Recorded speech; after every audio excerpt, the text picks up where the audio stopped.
that have been consistent speaking against the bad government and for the purpose for reformers. Neither what you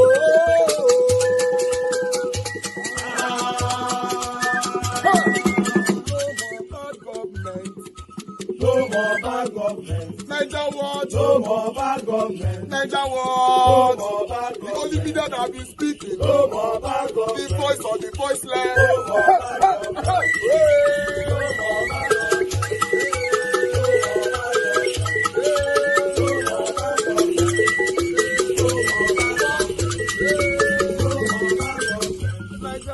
No more bad government. For the poor, no more bad government. Neither one, no more bad government. Neither one media, no more bad government. No more bad government. No more bad government. In Nigeria, no more bad government. No more bad government. No more bad government. The only media, no more bad government. The number one media in Nigeria, no more bad government. That have been speaking against government, no more bad government. Neither one, no more bad government.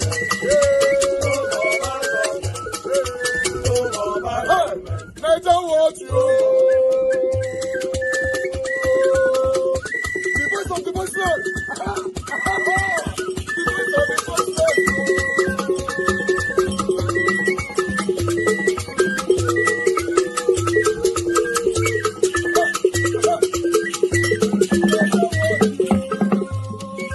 Voice for the voiceless. Voice for the voiceless. Neither what you voice for the voiceless. Neither watch media. The only media that have been speaking against bad government. Being consistency since 1944. Voice for the voiceless. Voice for the voiceless. Umuwame. Voice for the voiceless. Umuwame. Voice for the voiceless. Voice for the voiceless. Voice for the voiceless. Voice for the voiceless.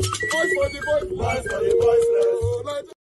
By northern Nigeria that would turn Nigeria into an Islamic country. I repeat, there is no amount of Islamic campaign by northern Muslims that will turn Nigeria into an Islamic country.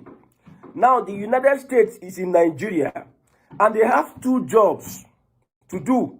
Number one is to destroy the Fulani political influence in Nigeria under Tinubu's administration. Number two, religious extremism, especially Sharia. Sharia will be repealed from the 1999 Constitution. So there is no amount of Islamic alliance, Islamic movement that will turn Nigeria into an Islamic country. In Iran today, we have the Islamic regime.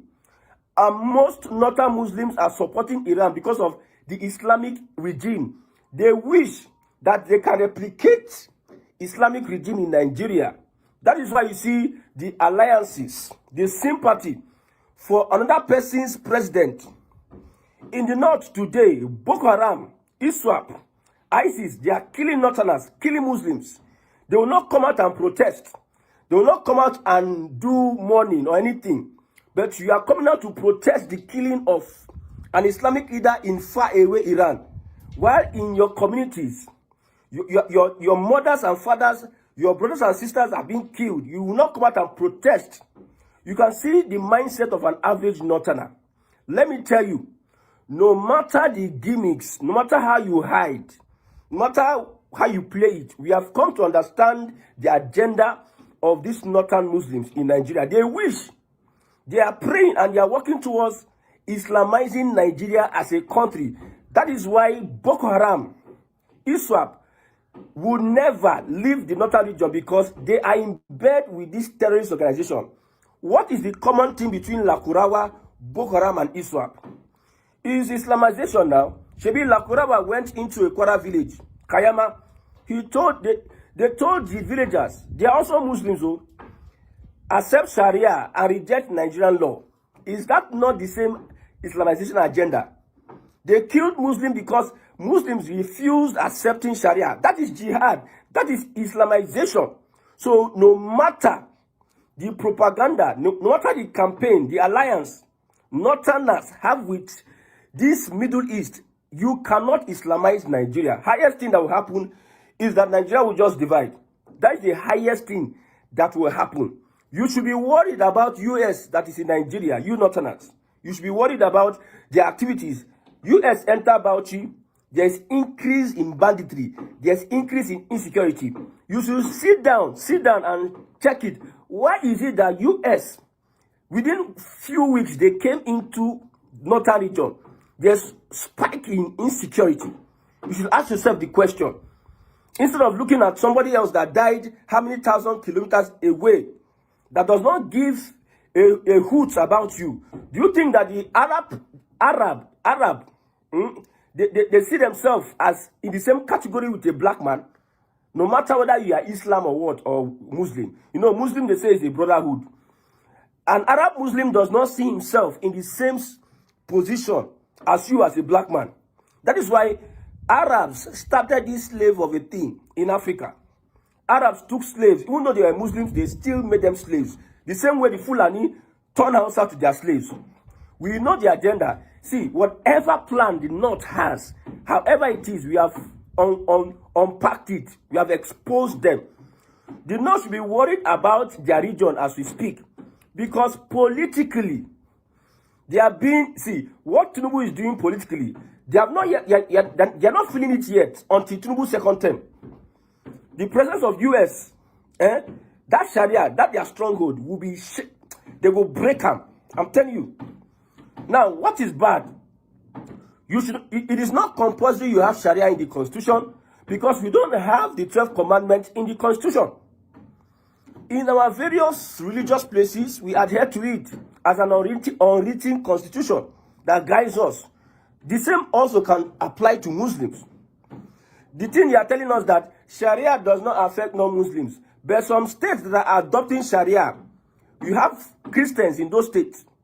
When a state government gives out a directive because of Sharia, it affects the Christians in that state. And you're telling me that Sharia does not affect non-Muslims.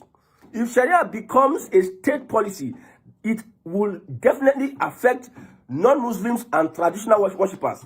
So it should be a prerogative of the Muslim bodies. In your mosque, you can practice Sharia. Don't put it in the Constitution so that tomorrow now a governor will now come and say, so far the Constitution says that any state that adopt it, they can adopt it. That is why you see all these Fulani, all these Islamic jihadists, they want to get involved in politics. Maybe somebody, one jihadist Islamic fundamentalist becomes governor of Lagos State and decides to deploy Sharia because it is in the Constitution. And the Constitution provides that any state that wants to adopt it, they'll just adopt it against the wishes of Christians in that state. One reason why we want Sharia to be repealed from the Constitution is because Muslims, when they seize political power, they use it as an advantage over other Christians. Christians are practicing Christianity. They are growing. They don't use force. They don't have to put their 10 commandments in the Constitution or the law of Moses in the Constitution for them to practice their religion. And why is it that these Northerners, they want to look for a way to muzzle you? It is, see, they carefully planted it in the 1999 Constitution. The people, the civilians that presented the Constitution said that the military did not give them time to go through, to scrutinize the Constitution before they had to pass it. The military that wrote the Constitution did not give the civilian time to go through it. So they carefully put it there so that they can use it as an instrument or as an excuse to seize political power. They call it political Islam, political jihad. So we are saying they not should be worried about themselves and what will befall them in the years to come. Because, hey, after the next election, you know, they not believe that we have the numbers, we are this and that. After the next election, reality will dawn on them. Like it go clear for their eyes, say, the North that they used to, like the way they act before, they are not the same way. Now, whatever happens to Iran, nothing they happen. Nothing they happen. Okay, look at El Zakzaki. El Zakzaki, under Buhari's government, Buhari did a lot of things to him. They killed their followers. These same people that are saying they are mourning Iran, they are protesting, they are doing a procession for the Iran leader that was killed. They did not support El Zakzaki that was being tortured by Buhari, Shebi Buhari is a Muslim. They did not. Look at the hypocrisy. El Zakaki's followers were killed. Shais were killed. See, they destroyed the movement. Put this man in detention. He had gunshot wounds in his body. He went through a lot. But most Muslims look at the other way. See, when I talk about Northern Nigeria, I sometimes look at the hypocrisy is in another level.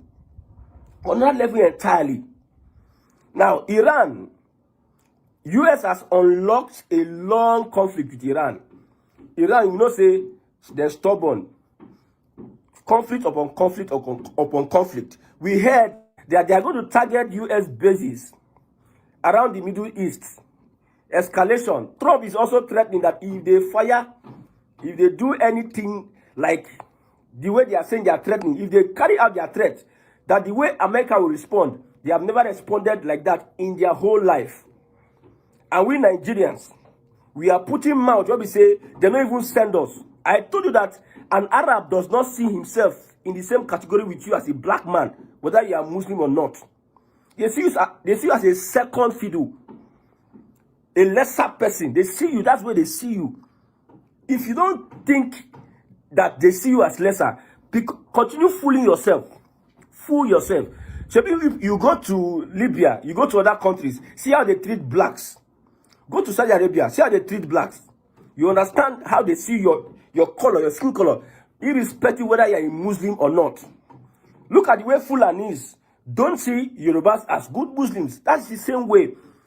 We need to start building capacity in Northern Nigeria. That is the only thing, the only way out. If you don't build capacity, people are building capacity. They are using their capacity to bully you. US has technology. They believe they have technology that many countries don't have. That is why they can tell Iran, stop your enrichment. Because they have the capacity of causing havoc to Iran, of destroying Iran. US cannot talk to North Korea that same way. US cannot talk to Pakistan that same way. US cannot talk to Russia nor China that same way. Because those ones have nuclear.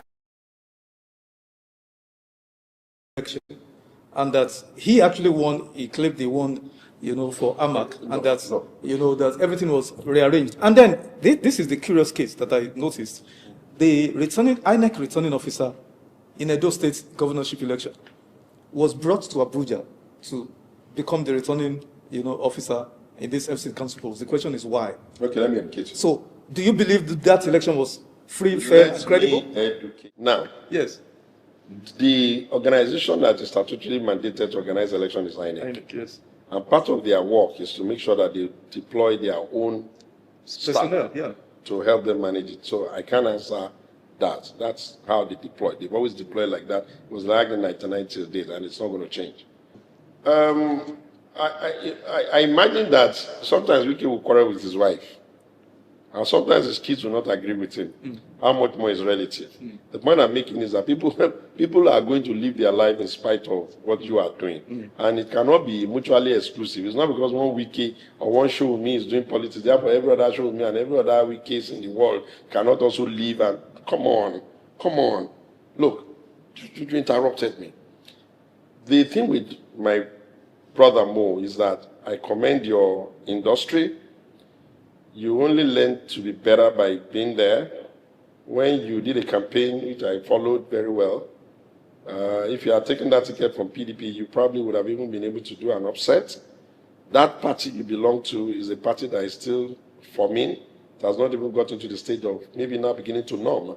And they are beginning to quarrel among themselves a lot just to settle early issues, housekeeping issues. The commitment of members is divided along their patron. Those who are committed to Atiku are articulated, which we named. Those who are committed to Obi are obedient, which we also named. Those who are committed to Rotimi, I don't know what they call them, maybe they are Rotimilated, or Rottweiler. The point I'm making is that what it would take for them to become one is a journey.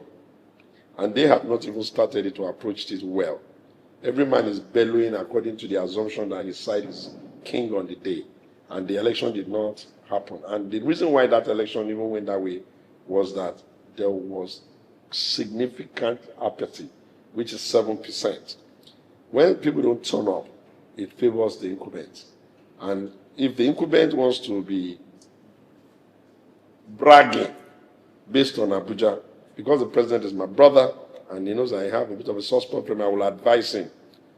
The election in Abuja is the reason why the president should be worried about his own election.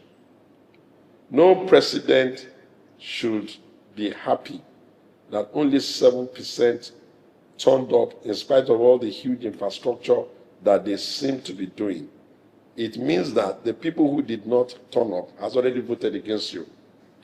Enthusiastic people don't stay out. Frustrated people, tired people, disgruntled people, rabble-rousers stay off. And if those ones who stayed off are that many, I charge you, get back to the drawing board. Some of your analysts are not as sharp as me. These things may not reflect that it's good for you. Don't use our platform to campaign. I'm not campaigning for you. I'm just telling you, because the president. Okay, Mr. President, let me remove your name. Since you don't like his name, and he's your brother. I like too. his name. Okay, But don't and it was campaign for a job. I'm not campaigning for me job.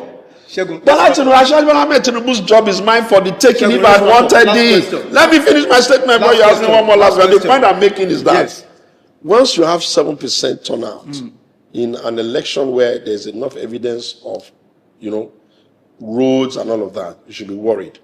That's not a sign that you are going to win the next election. No. 2027 general elections. Is it already won and lost? You don't hate my last comment now. Say it clearly. Is it won and lost already? It's almost won, but it could also be lost. Why did I say it's almost won? You see, oh God, I love this analysis when I do that. You have to go back to the basics and go and look at the baseline. What's the baseline you look at in politics?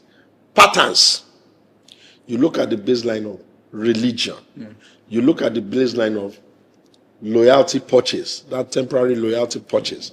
You look at the baseline of the key territorial commanders, governors, and when you look at all those baseline, it's almost won.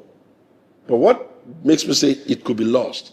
You have to look at the voting spectrum, how large the voting numbers are.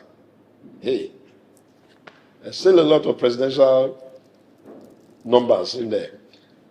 Your brother and my brother, Asiwaju Bola Ahmed Tinubu, has he weakened or strengthened democratic culture since he came into office? It is not his duty to help opposition manage themselves. No. Just Democratic culture. You can ask me a question and I put the words in my mouth again. It is not his duty to help opposition manage themselves. If the opposition will just tell themselves, hey, better to win and be fighting for the spoils than to be fighting before we even get to the day of battle, because that is a sure loss. In that regard, I'm not sure you can blame him for the benefits that is accruing to him.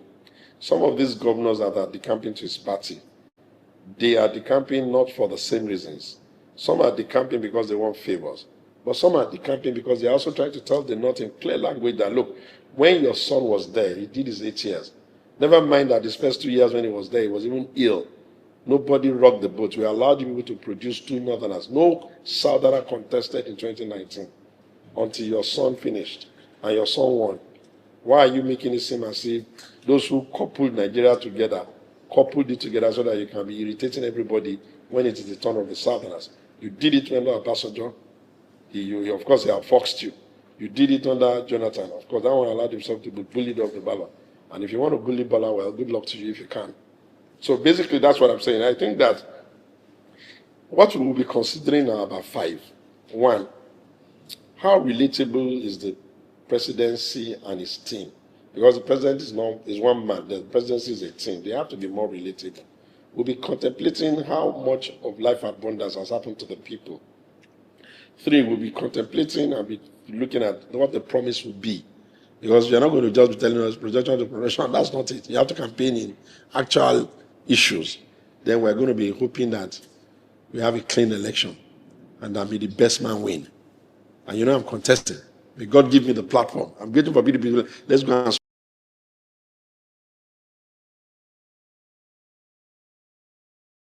the provisions of the new Electoral Act. Well, I know you may say that, well, that's maybe not the faction that you support, but what is your impression about the provisions made on the Electoral Act because they think this is not going to be right. Which of the sections are you not happy? Are you not happy from section provision section 1 to the last? Or of course, the key ones they've spoken about the electronic voting, direct or indirect voting, taking away the powers from the parties to choose how. Okay, let me. You see, that's why we always have problems. Let me start from the indirect. Direct. Now, what is the indirect? You allow the rich ones to buy off the delegates. You allow the governor to dictate who will be there. Now, people are taking steps now to see how they'll be able to reduce that. It has become a problem. You forgot yesterday that we have cried here that look, governors are the ones who have the resources. Ministers are the ones who have resources. If you're right, they will buy over all the delegates. So why not go for direct primaries? Now, the Nigerians, in their own wisdom, has okay, can we also make a trial of this? Because law, this process, you continue to amend, improve on it from time to time. That has become a problem. And my worry is that those of us who are supposed to educate the public, who are fit to tell members of the public, why are we shouting? We are those who are shouting here that indirect primary is not going to be favored. The poor cannot. You refuse, you kept it silent. Now they are killing National Assembly. So it's okay. There will be a lot of cries here. Let us now try direct. Whether it will work or not, let us try. Since we have tried indirect primary, and people are complaining that the rich has always capitalized and bought over the delegates. Isn't it better to can I finish now? Can I finish? This is an Electoral Act. Electoral Act determines. That's why when you say, when INEC gives guidelines, and the party violates the guideline, you don't come to say it's internal affairs of the party. You are bound to. You are bound to. And again, you see, what is the problem we're having? We blow hot and cold. You have now said, allow the party. It is the same you that will tell public who is the party. Party is the few individuals who are controlling the party. They have determined what will happen. Nigerians are professional complainants. Professional complainant, that nothing you bring down, nothing you put on top, that there will be no complaint. That is on that one. You talk about electronic, like I've always said,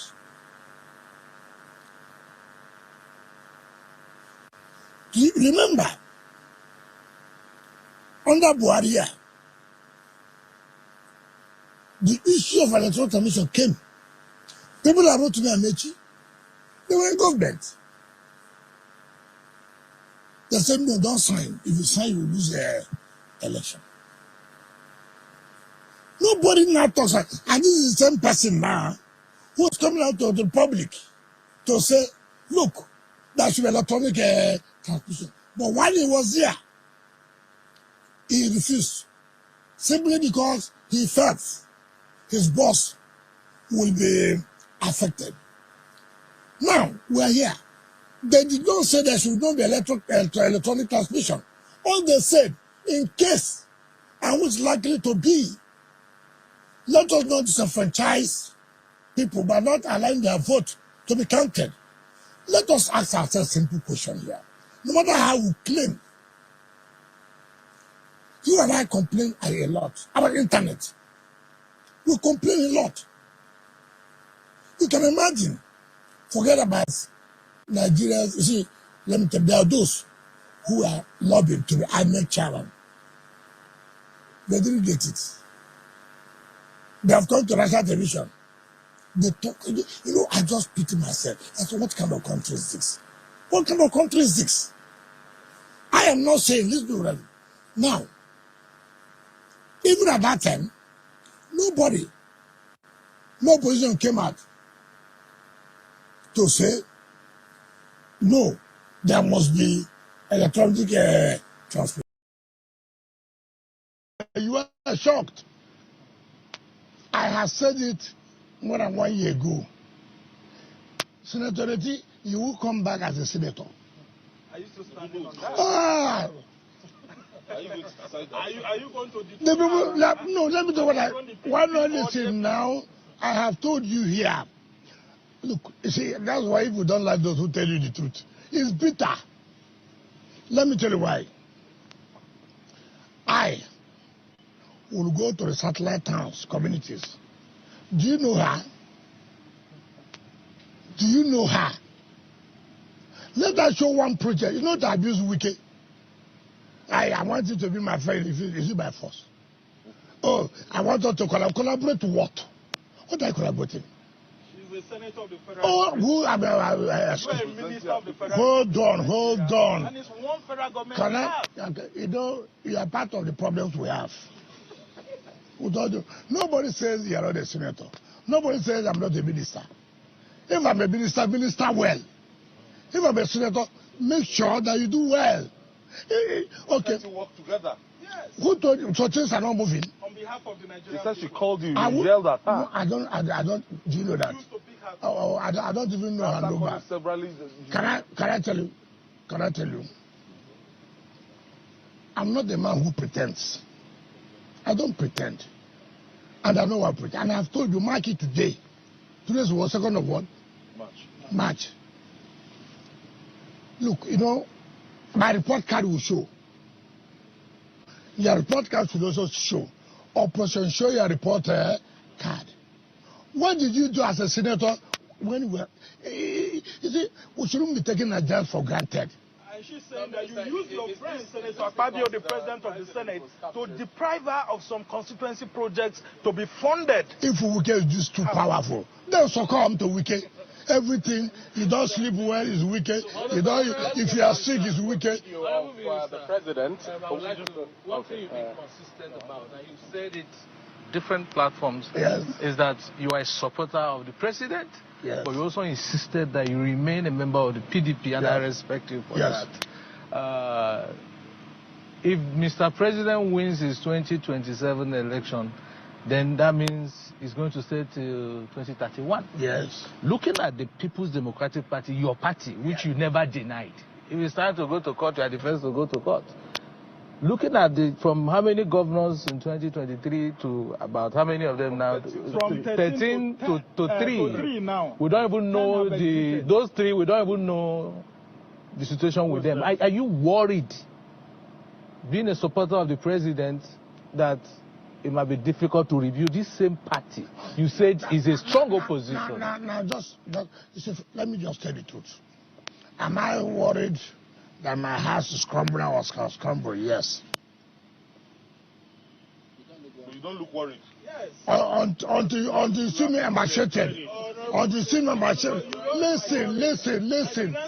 Can I listen? It's not. I don't look. Your friend Ahmadu Fintiri, who has now left Listen. your biggest political opponent, Why not listen? I don't look worried. Why should I go? Look, my being worried does not mean that I will look like a hungry man.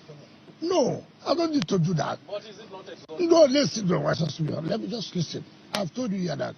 Am I worried my party is not doing well? Yes, I'm worried. Do I believe my party will rise again? Yes, to rise again. Listen. Excuse me, the man father, you don't believe in yourself. Don't be another person should not believe in yourself.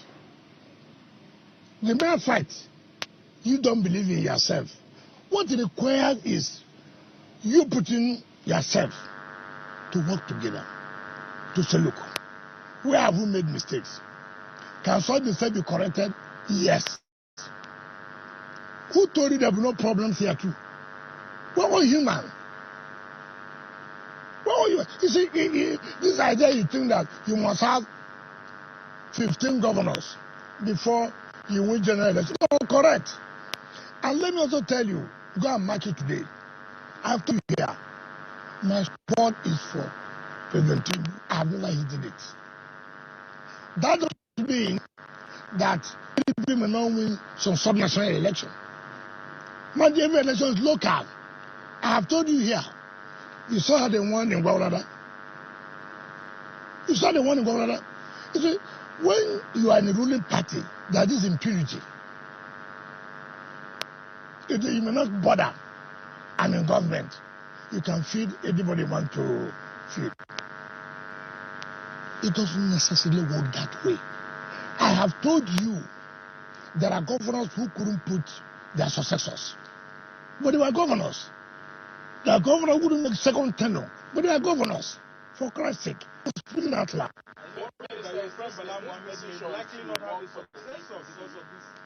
Yes. Is this decision to work for the APC born out of a need to keep your job? Because the president has been. I wanted to take exception to that. No. I want to. If you want to ask me a question, don't use about keeping my job. I've been a minister before.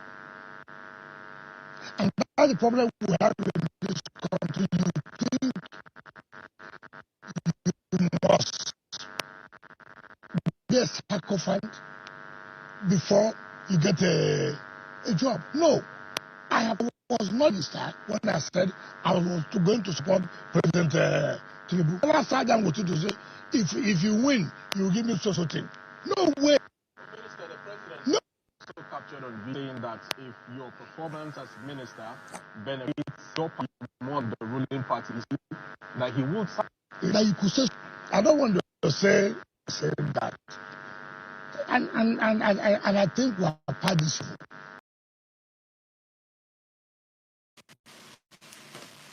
The process that starts from nomination of candidates, the process that goes to campaign before you get to election. So election is not just that particular date of voting, and that's the mistake people make. You are going to school, you know exam will come. An exam will be, say, in 2-3 months' time. Nobody waits for exam to come before you know that you will prepare for the exam. So it's a process. You must attend classes. You must read to be prepared for the exam. And that is why you see students who are not prepared for exams. When it's an opportunity of student demonstrating for that to be strike, they call for strike. They want to write the exam. This election you are talking about didn't just come on the 21st of February. The process has been there. Remember, that's what I've always told people. Some parties have said that the election of 21st February will determine the election of 2027. Remember, the Senate that represents FCT has said that they will use local government election to teach me a lesson that FCT is not River State. I'm coming to that of Robiabo. It's not River State. Therefore, I believe that they ought to have prepared. But let me answer one question before I go back. That I declare curfew. So that's why we have to be careful. I had one the senator said so. I know she doesn't read. She reads love magazines, all those things. If we had my speech, I said, by the approval of Mr. President, by the approval of Mr. President, who has said for people to go back to their area camps where they come from. 12 chapter 7, the beginning of the end. And you tend to make that point in all your books, that we are approaching the end. Is the end a revolution? Look, whether Nigerians run away from it from now till kingdom come, the reality is that in the absence of a revolution, Nigeria will implode. implode. It is inevitable. It's just a matter of time. Kongun. When the rolling stone keep rolling, at some point it will come to a stop. Every rolling stone gathers more than stop. The Nigerian situation is unsustainable.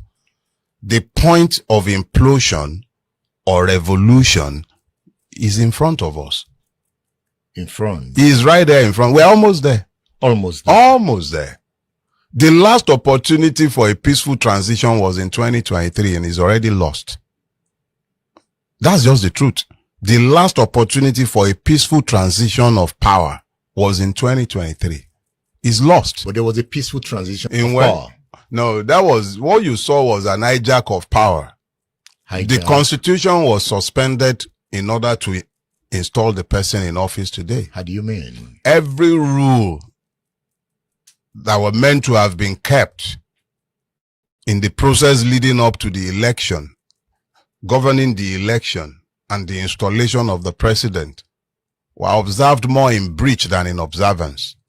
Yeah. From INEC, which compromised the entire electoral process, sabotaged his own effort, to the courts, who ignored clear rules and relied on technicalities in order to install a person in office.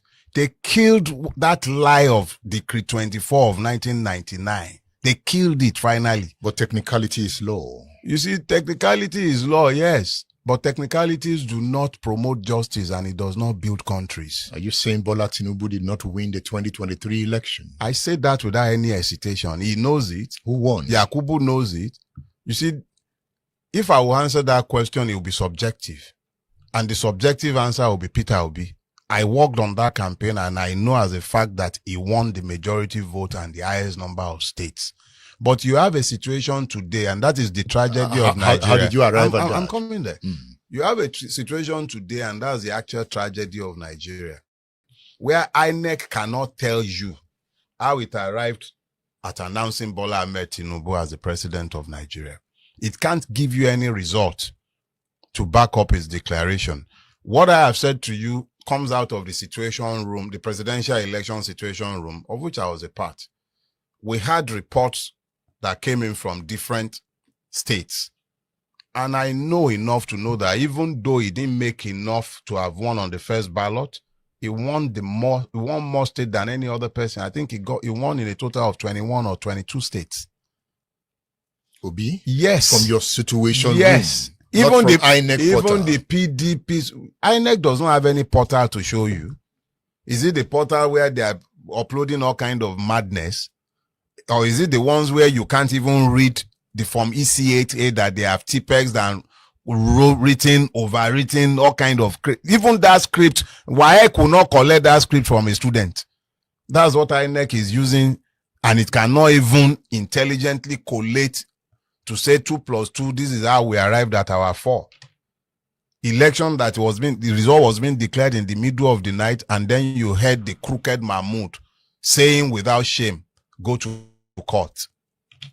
When you hear a thief inviting you to go to court, you can be sure that his father or his co-accomplice is the one waiting for you in that court. But you should be happy to go to court. That's why you are a lawyer. Even in the years of my practice, and don't libel me, I'm not a lawyer. I left that ignoble profession when I turned 50. No, you read law. I read law. You went to law school. Yes. And you resigned from practice. Voluntarily, long before I even was called to the bar, I'd made clear that when I turned 50, I was leaving. So you resigned from practice? Completely. So does that mean you're no longer a lawyer? I am not a lawyer in practice. I read law. Mm-hmm. I have all the qualifications to be a lawyer. But today, as I speak with you, I do not have the right of audience in a court because I'm not licensed. I've not paid my practicing fee. I refuse to pay it. If I've not paid my practicing fee, how do I go in front of a judge and announce my appearance? Do you get it now? I read law. That I read Christian religious knowledge does not make me a pastor. I read law. I sleep in a garage. I don't become a car.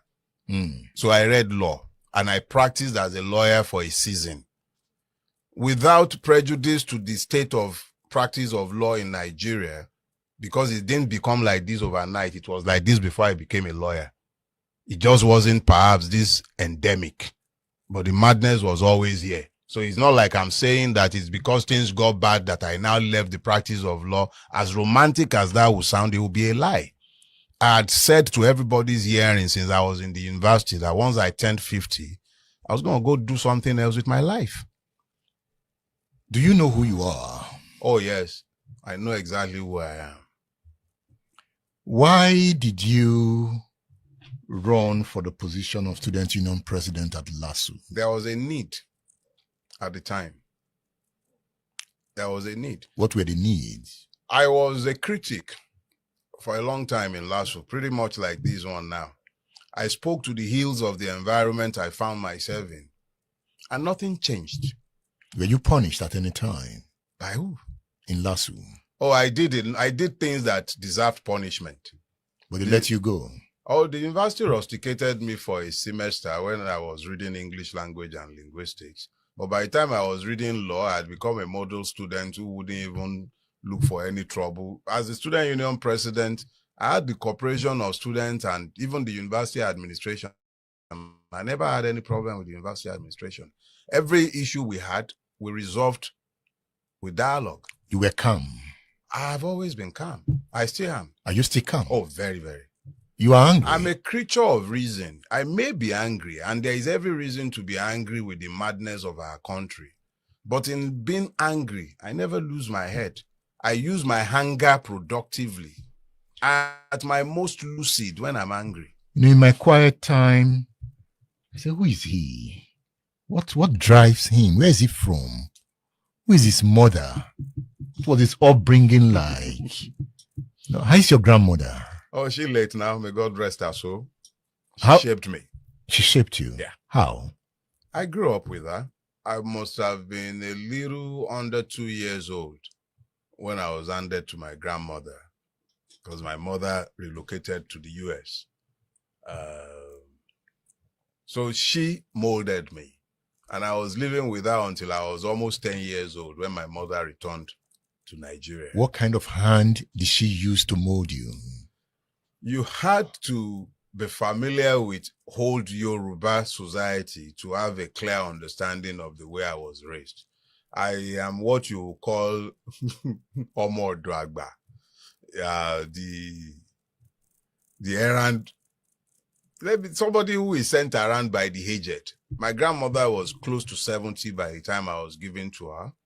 And I would always be found sat between her legs. She was the first of 4 wives. And I would be sat between her legs, watching everything happening around me. In Ibadan? Yeah, right there at Inolinde. And by the time I was about 6, 7 years old, I was already a master craftsman when it came to Ayo Olokon.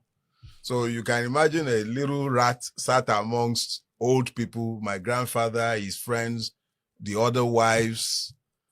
I was always in the middle of very old people, and it was fun growing up. You can see that I'm smiling, recalling experiences. So it was a beautiful time. You listened to a lot of words of wisdom? The old have a way of editing everything they say with wisdom. Let's just say that I didn't listen to mundane conversations. I had no choice but to elevate. Your grandmother deepened your mind? I had to find a way to cope with the level of wisdom that I had to live with. Yoruba proverbs, for instance, are some of the deepest scriptures you're ever going to hear. And I had people dropping scriptures everywhere around me. And they were, old people tend to be more patient with children. They wouldn't shut me down when I asked questions. If a kid came running to you and is asking questions, most likely you would have some other worries of life that you want to pursue that will make sure that very little time to that child. But I had people who were already done with work. They had a slower pace of life. They could tell war stories. The old loves talking. So imagine when I had like 6 old people in their 70s all around me, and they all loved talking. And my grandmother did a fantastic job of ensuring that I never aspire to play football like other children my age. Because every cripple in Ibadan, according to her, played football. So I learned very early not to go near the football field. So I was either reading something or the other, or I was listening to them or playing Ayo with them. So that was my earliest school. Sat with my grandparents, playing with them, listening to their conversations, asking questions of them, being instructed by them. You can't escape it. If you have time, go back into Do Not Die in the Hour. There is a chapter there which will help you understand the way I view death. It's the one I titled The Day I Died. I recounted an experience there, and that was the day I was cured of all fears. It's that simple. The only thing that is certain is our mortality. Would I be rich? Would I be tall? Whatever you be will be. But that one that you will die is certain, guaranteed. I will sleep one day, as will every other person who lives. It's the way of all mortals. It's just the way it is. And the more you demystify it, the better for both yourself and the persons in your space. Because they too learn to de-emphasize it and focus on living instead of fearing to die. You said this book is dedicated to the 3 women that had been handed my custody at critical stages of my life and that have loved me in spite of my several imperfections. In story, the Independent Corrupt Practices and Other Related Offences Commission has recovered wiretapping equipment allegedly capable of tapping conversations and sensitive security documents from the Abuja residence of the former governor of Kaduna State, Nasir El-Rufai. The commission said all the suspected items were retrieved in the presence of the former governor's wife, Hadiza, and his son, Mohammed Bello, during a search on El-Rufai's residence. The agency also alleged that the former governor declined to cooperate with investigators, opting to remain silent until he is brought before a court. It added that an aide of the former governor linked to the investigation has escaped from the country. The anti-graft body made the claims in processes filed before the court, while El-Rufai is seeking redress and release from the detention.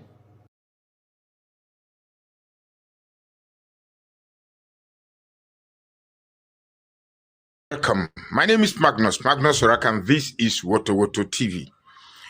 When you pass on, when people hear that Magnus Oraka has died, what will be the reaction of people?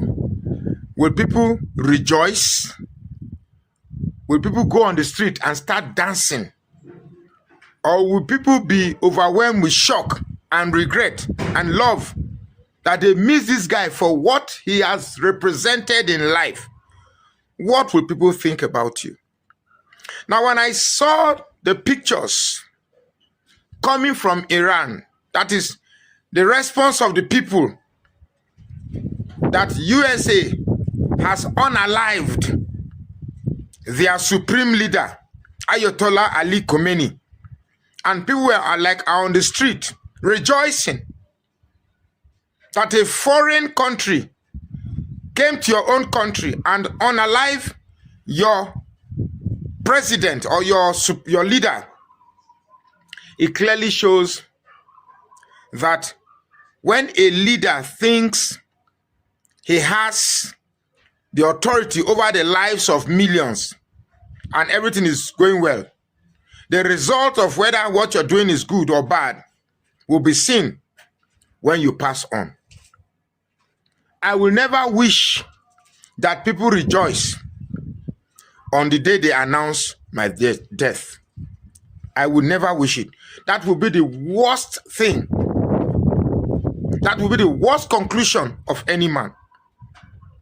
So if you are a leader of any country today, Tinubu, anybody today, I remember in Nigeria when a certain Abacha passed on, people went on the street and started celebrating. Would you want to be celebrated because you would you want people to celebrate your death? No, that's not the. Let me find the right nomenclature. Would you want people to be happy because you are dead? People be like, yay, finally, this man don't buy.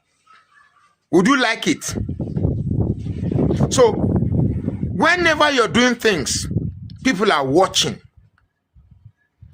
When you think that your actions or inactions cannot be determined by, it's not reflected by your concern for the people, when you pass on, people will celebrate it, that this man don't go. Praise God, or Allah Akbar, this guy don't go. What is happening in Iran should be a clear lesson to leaders who think they can sit tight. I want to thank Donald Trump. Really, I like the guy.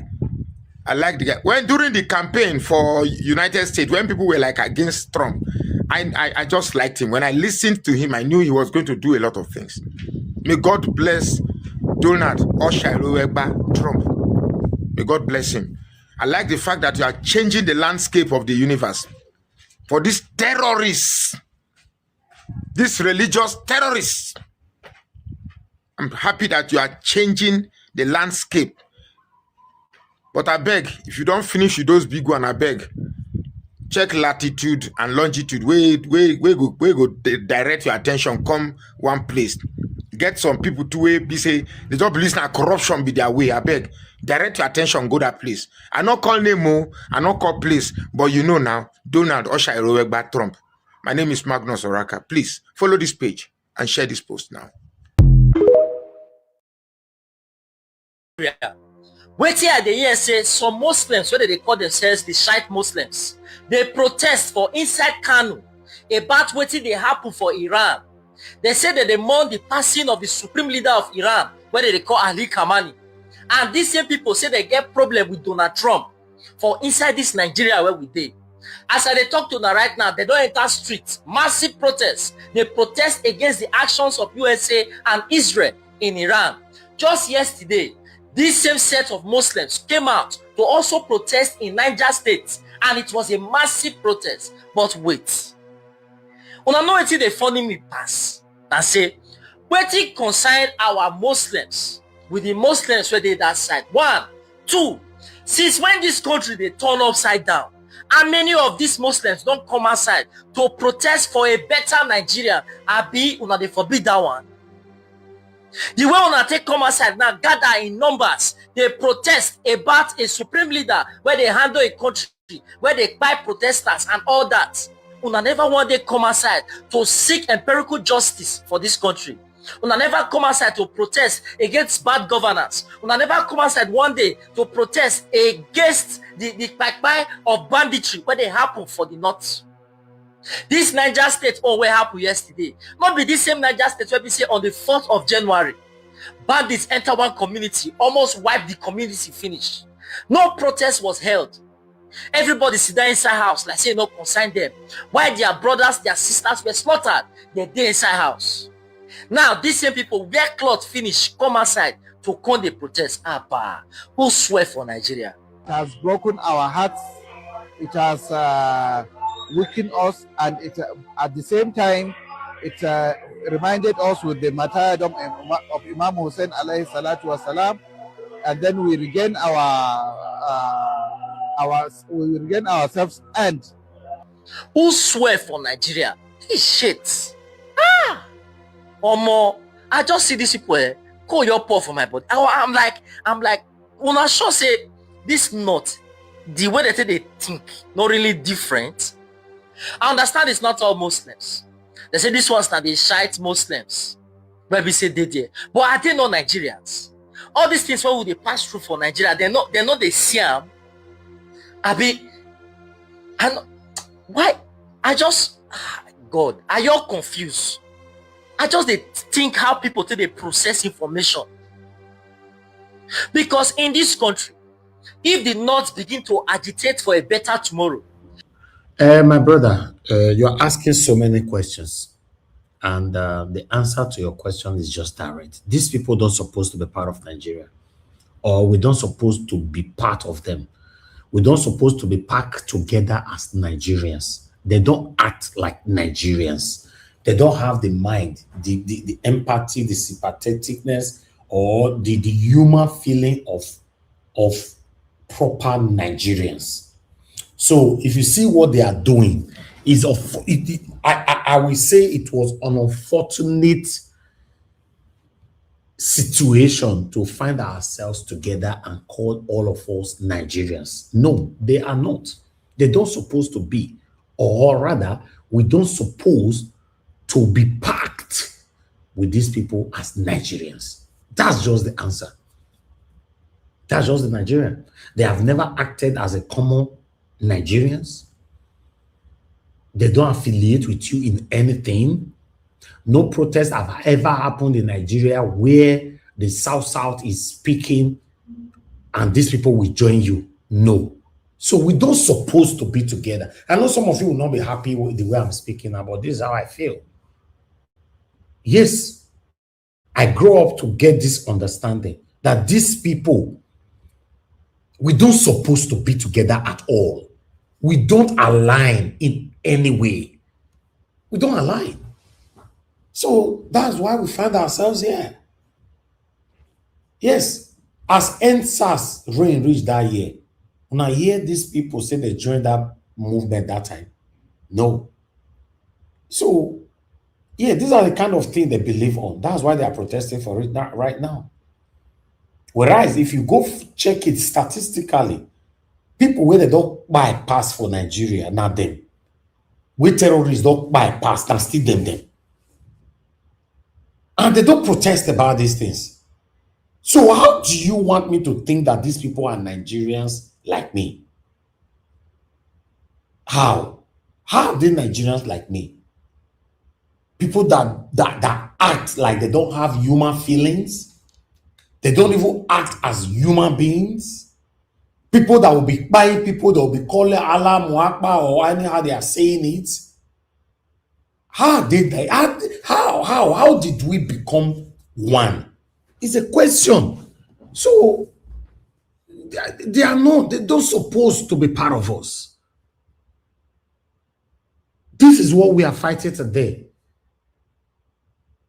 If you check my broadcast 4 years ago or 5 years ago, you see that I was saying that no, I don't want Nigeria to be shared. We are one.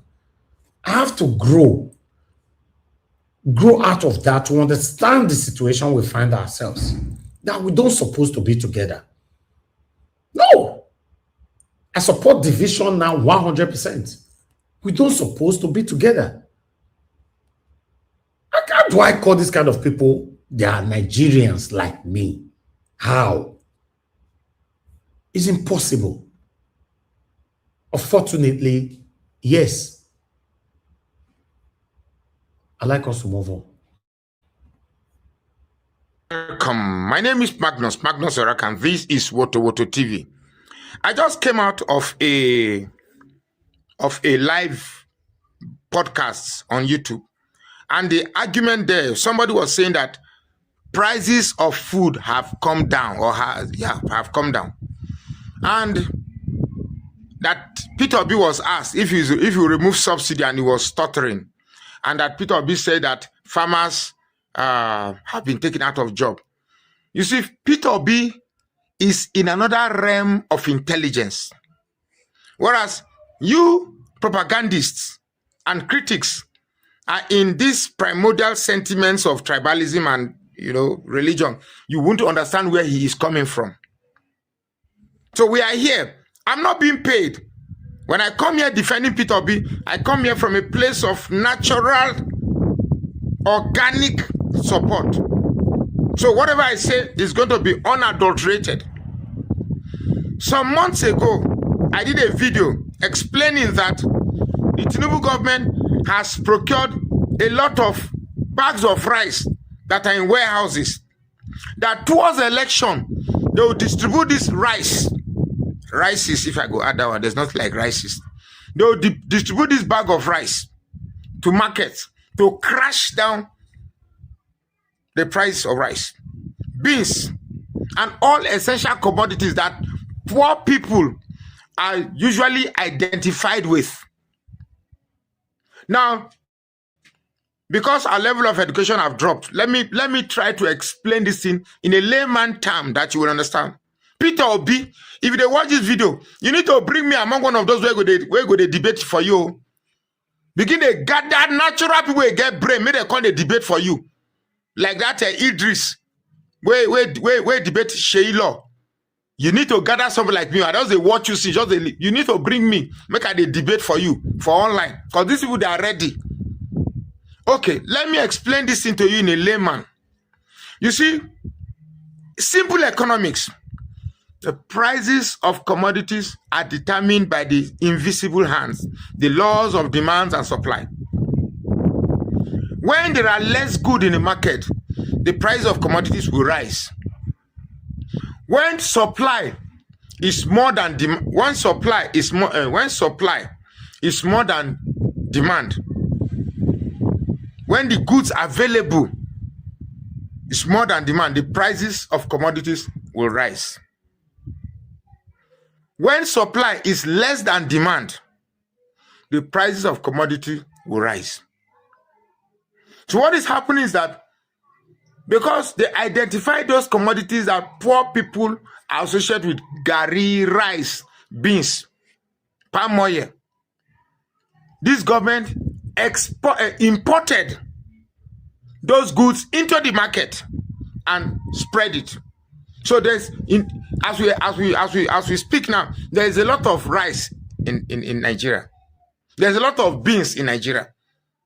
There's a lot of Maggi, everything, every food, because poor man now to chop.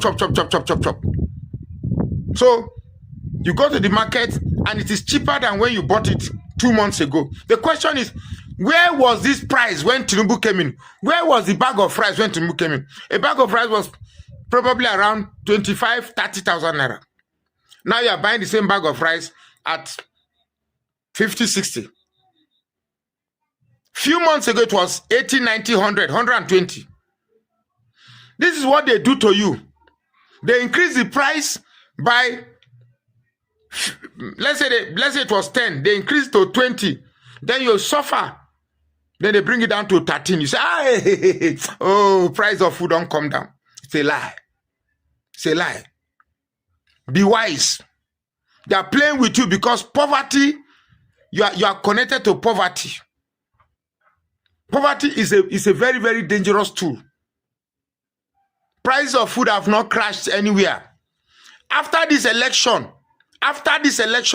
the amount you will buy a bag of rice, the amount you will buy a mudu of rice, I swear to God, you people will cry, you will not see tears. Because what happens is that when you tamper with the natural law of demand and supply, this food that they've imported, because it's money that was used to buy it. After election, they're not going to buy it again because they're already there.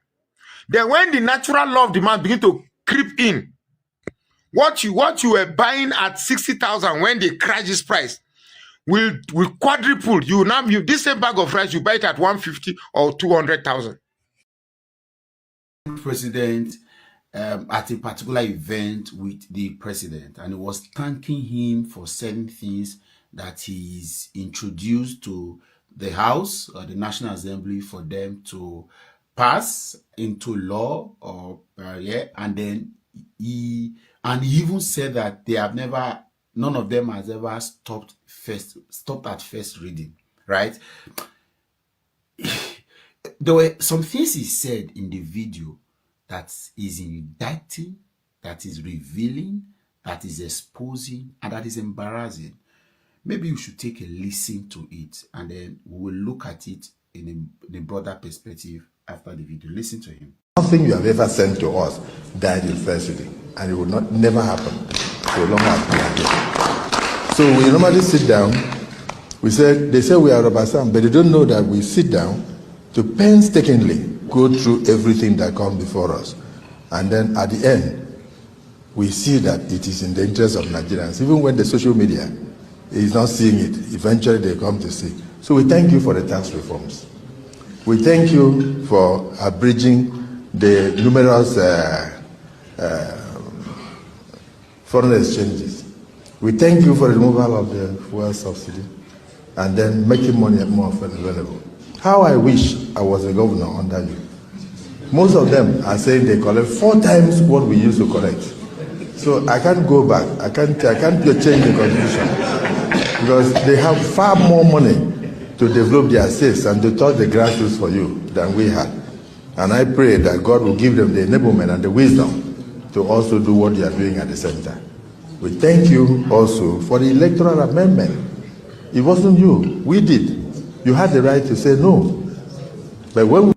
Hold on. He's trying to correct it, but hold on. So he was talking about the bills that the president has proposed to them, and then they are fixed. In fact, he started with saying that none of those bills have stopped at first reading. Then he spoke about the first, and I think it was the tax reforms. He talked about the unification of the exchange rate. Then the third he spoke about, he thanked him for the removal of fuel subsidy and making money available for the governors, and then went on to say which was the governor. Then the fourth, he spoke about the Electoral Act. Then quickly, he realized that he has goofed.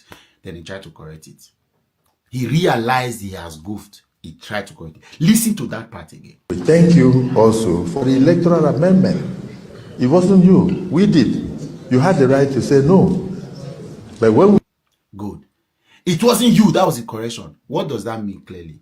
It clearly means, because the trajectory has been talking about what the president has introduced, what the president has implemented, what the president has sponsored, what the president has proposed.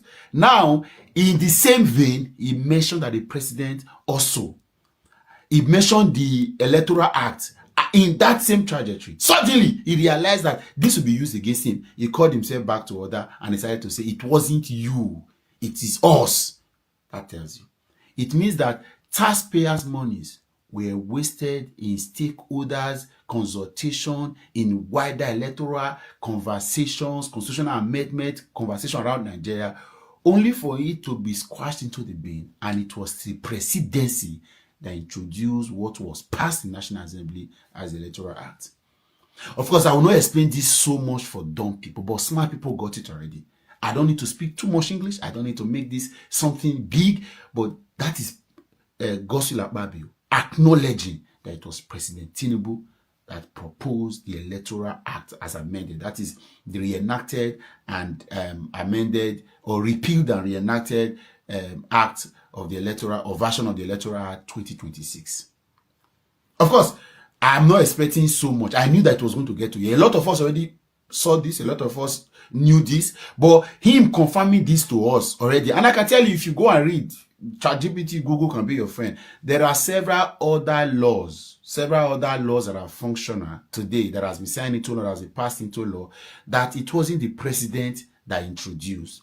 And some of them were even more, permit me, tangible, as it were. But the Senate president actually was counting the things that the president has done, and he went on to count the Electoral Act. This is an aberration. This is disturbing. This should have severe, serious consequences for a people that knows what it means. It means that the president did not just appoint INEC chairman, did not appoint the Judicial Council or the judges that... Wike talk say if he contest, he go win. People will vote for him. That people love him so much. Okay, Mr. Minister Wike, I believe you. But if you want to test your popularity, first of all, tell all your security guards to go. No security, only you waka for Asokoro alone. Now then you go no say you go win. Or waka go will say by yourself, no use security. Now then you know you go test your popularity, say you go win. Winning call. Winning. Nobody love you. They just don't have power to release themselves from your shackles. See, no, this generation is is giving costs. I don't know how else I'm going to explain it. I woke up feeling down. I've gone about my activities. I've come back. You know, even me transfer vest for like 2 in drive drivers just now. One in car na 2 color. The other one in car na 3 color. I'm like, you people should get rats. I don't know why you cannot even maintain your car by yourself. Let's leave the app in drive first. As a person, you cannot wash your car. More assume say AC not there. You cannot clean the car. You cannot wear freshener. That one aside, I think I'm so okay now. Verse where I say wake up. Now I say they put for everybody body. I just came back inside now. I'm scrolling the internet. Let me see what's going on in US, Iran, fights with Israel. Let me see what's going on in Nigeria. What are people? I'm seeing trash. The Nigerian media space is filled with trash. You people are fools, oh. Una not get sense. Election is next year. APC is already prepped to rig. I can tell you for a fact, APC has rigged the election. You need extra effort to be able to chase those buffoons out of Aso Rock. And instead of us to come together and find a way, one is just there, one kind of, she said the activist, the guy is just there, the other kind of, APC is just, people, you are so directionless. I've not seen you so unfocused. You go on TikTok, you go be like, may you vomit. What's going on? All foolish Nigerians. Who is deceiving you people that you have years to waste? What's going on? I'm good. Normally, when I wake up this way, when I wake up feeling sad, I go on the internet. Something must ginger your spirit. Those days, no matter how down you are, if you scroll to if you're a business person, you go see your fellow business person, they do hard. It go ginger you to want to do your own. Activists, if you scroll, if you see your fellow activists, they shout, you know, and the comment section, it go ginger you to want to talk. No motivation. And if care is not taken, that's how your spirit will just be down. From there, you just move on. You just move on. Because that's how I've been feeling. Looking for work that motivates me. Who else is talking? Who else is concerned about the welfare of Nigeria? Who else is talking about the boy that went to do NYSC? That bandit is beating, or the girl that bandits are raping, or the child that is raping? Nobody. Like nobody. Umayi will come outside, a minister, and say it's not bad to chase women. A minister. So person go work for you, finish. You go to find in yash. If he not give you, not go pay. And then when they confront you, you say it's not bad for a man to chase a woman. You are mad. I'm looking at the media. Nobody's even talking about the NEFOD engineers. The people that's missing, killed, declared dead by the governor and buried. Nobody knows where their dead bodies till now. The stories has been uncovered and nobody's talking about it. Everybody's thinking of hypo. You are all fools. Kai. Nah, this one is beyond cost. Nigeria, these sets of Nigerian youths are beyond cost. Now, this same cloth I wear go protest that day. Where they sweat, they shout. Our vote must count. Sweat, soak me here to toe. Nigerian youths, we are laughing. Hey, peaceful body, you are beyond cost.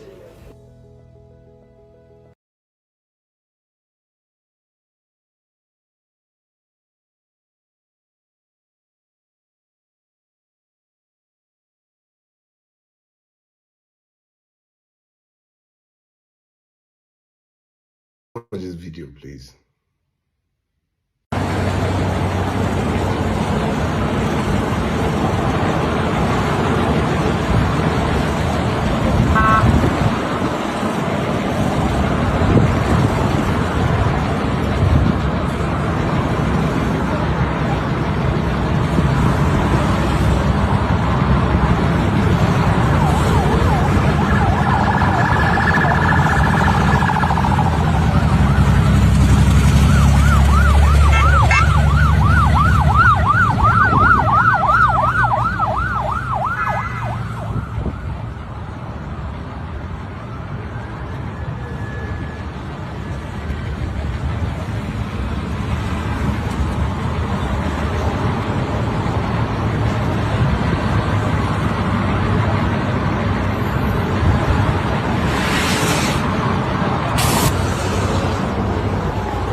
So that's the Nigerian First Lady when she visited Warri, and in a convoy of close to 100 cars.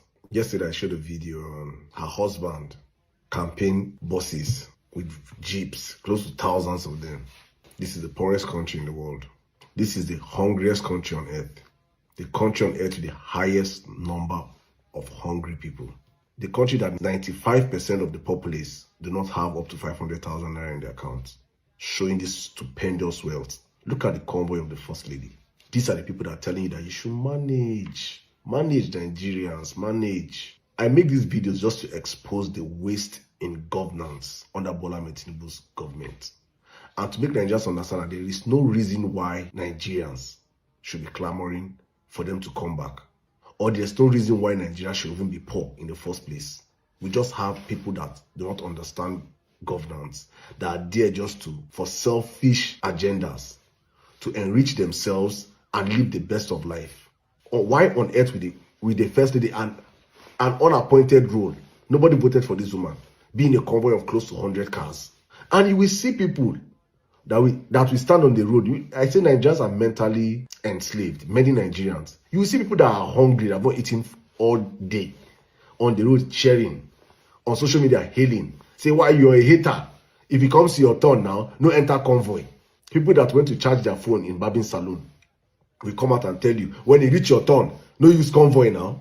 Worshipping the people that have kept them in chains. The waste under Bola Ahmed Tinubu's government is one that you cannot quantify. It is criminal, the amount of waste of our scarce resources, especially when you put into context that this government has borrowed more money than Obasanjo's government, Yar'Adua's government, Jonathan's government, Buhari's government, all combined. Tinubu has in 3 years borrowed more money than them, with nothing to show for it except 30%. What's 30%? 30 kilometers of the coastal road, which is less than 10% of the job itself. Where are all this money? But they tell me and you that we should farabale, we should calm down. We should calm down, that no, Tinubu is working. Relax. Tinubu is fixing it. Relax. Tinubu is fixing Nigeria.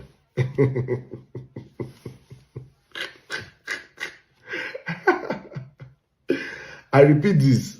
If you are not among this so-called Belena water cartel, or people that are hustling for their belly up there, and you're a young Nigerian, or you're a Nigerian that is underneath, on the lower surface of the food chain, and you're looking at what these people, what they're doing, the lifestyle they're living, and you feel like it is giving you dopamine rush, you're just a mentally enslaved human being. You need help. Because I see many young people say, how I will take fit join the city boy movement.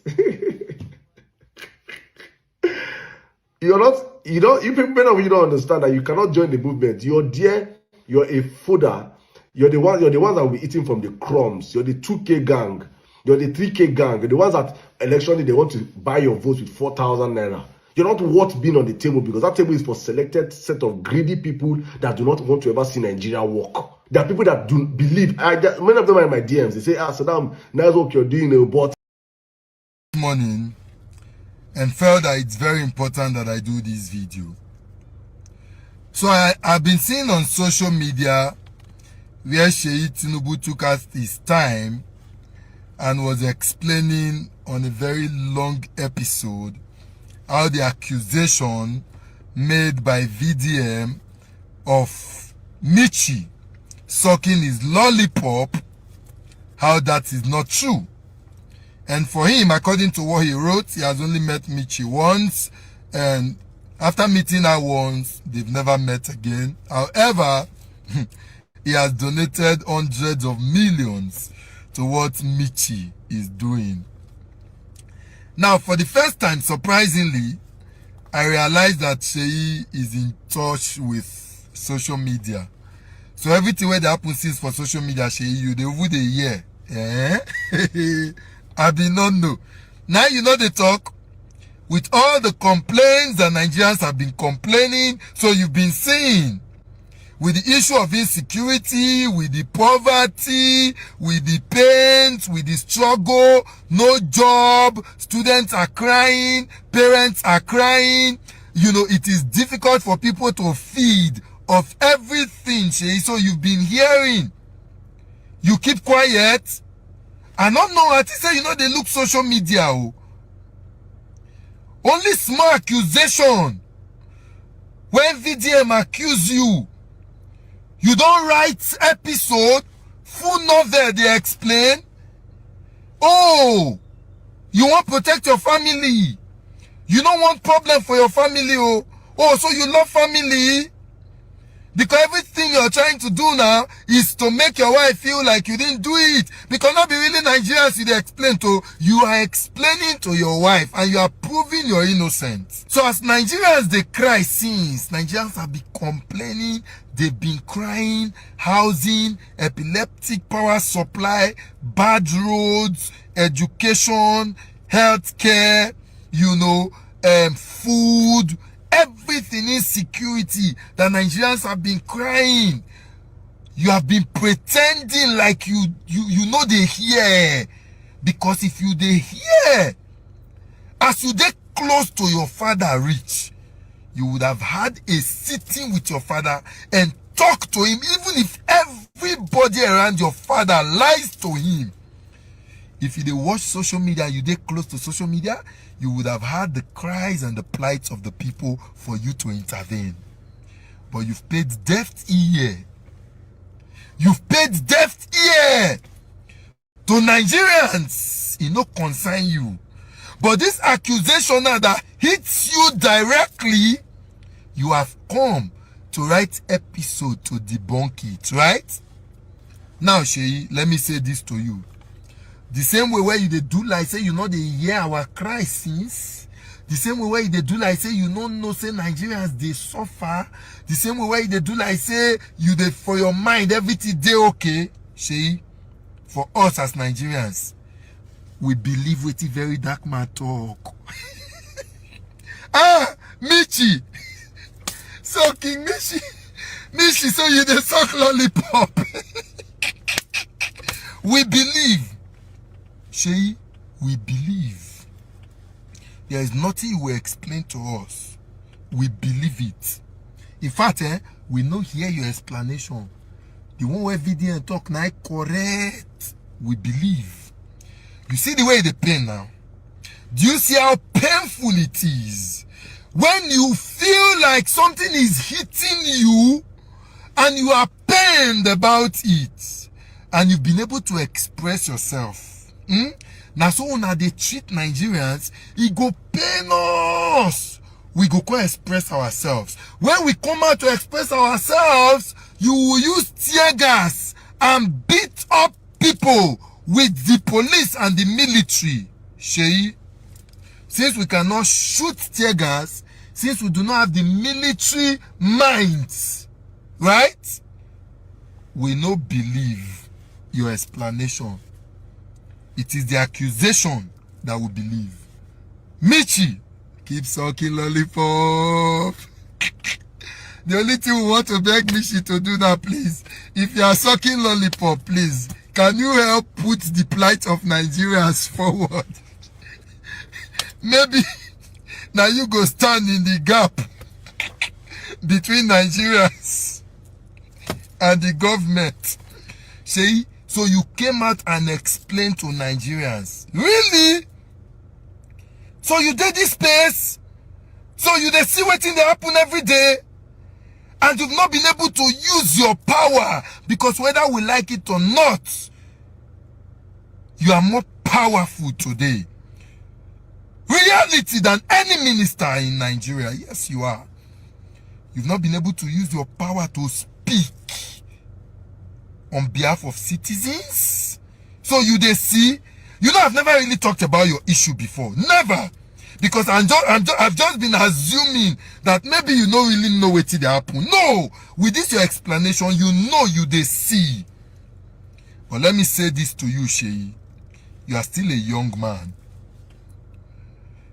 If you cannot use your position that you have now to make change in the lives of Nigerians, to speak on behalf of Nigerians when they most need you. If you cannot use it, where will they go now? We have 20, 30, 40 years together, 50 years together, if God keeps us in this country. Where will they go now? We will remind you of the role you played when you had opportunity to bring change, but you failed. We will remind you. We will remind you. So for you, it's important to keep a family. You are explaining to your family now so that they can believe you. What about people when not get the opportunity where you get to explain to their family? What about people in this country don't frustrate, destroy their family, just the way you are trying so hard to put your family together? Do you know how the bad policies of APC has destroyed families? Families that never believe they can be separated in their lives. As we speak, children and mother, they are abroad. Father, they Nigeria. Is the Minister for Coastal Highway, David Nwezu Mahi, and Wike the only ministers for Tinubu cabinet? Master Strategy President Bola Tinubu and APC Federal Affliction Government. Share the Minister for Coastal Highway, David Nwezu Mahi, is he the only minister in Tinubu's cabinet? And share when allegations are made against a public office holder, there is no due process to give the people who are alleging opportunity to prove with investigation. Where we say everybody will just fold their arms and continue to watch one person continue to carry out impunity in this kind of brazen manner without any deterrence or without anybody holding them accountable. For how many months now, this woman from You Win Home, or what is the name of the company, don't they scream about all the injustice that was done to her with evidence, everything being played on social media, yet nobody from government go talk, say, what exactly is going on with the Honorable Minister for Works, so that there can be a independent investigation into these allegations. Now they don't carry this one again. They say, Madam Tracy, they don't carry her, go before a magistrate court. The next thing, they will remand her in prison. That is, in Nigeria, public office is opportunity for you to become an oppressor and a tormentor of the people. Where we say people who will come out and allege or accuse you that you have done wrong to them, you still use the power of your office to try to silence them. And all these cases involve women, yet the voice of the Minister for Women Affairs, nobody go hear them.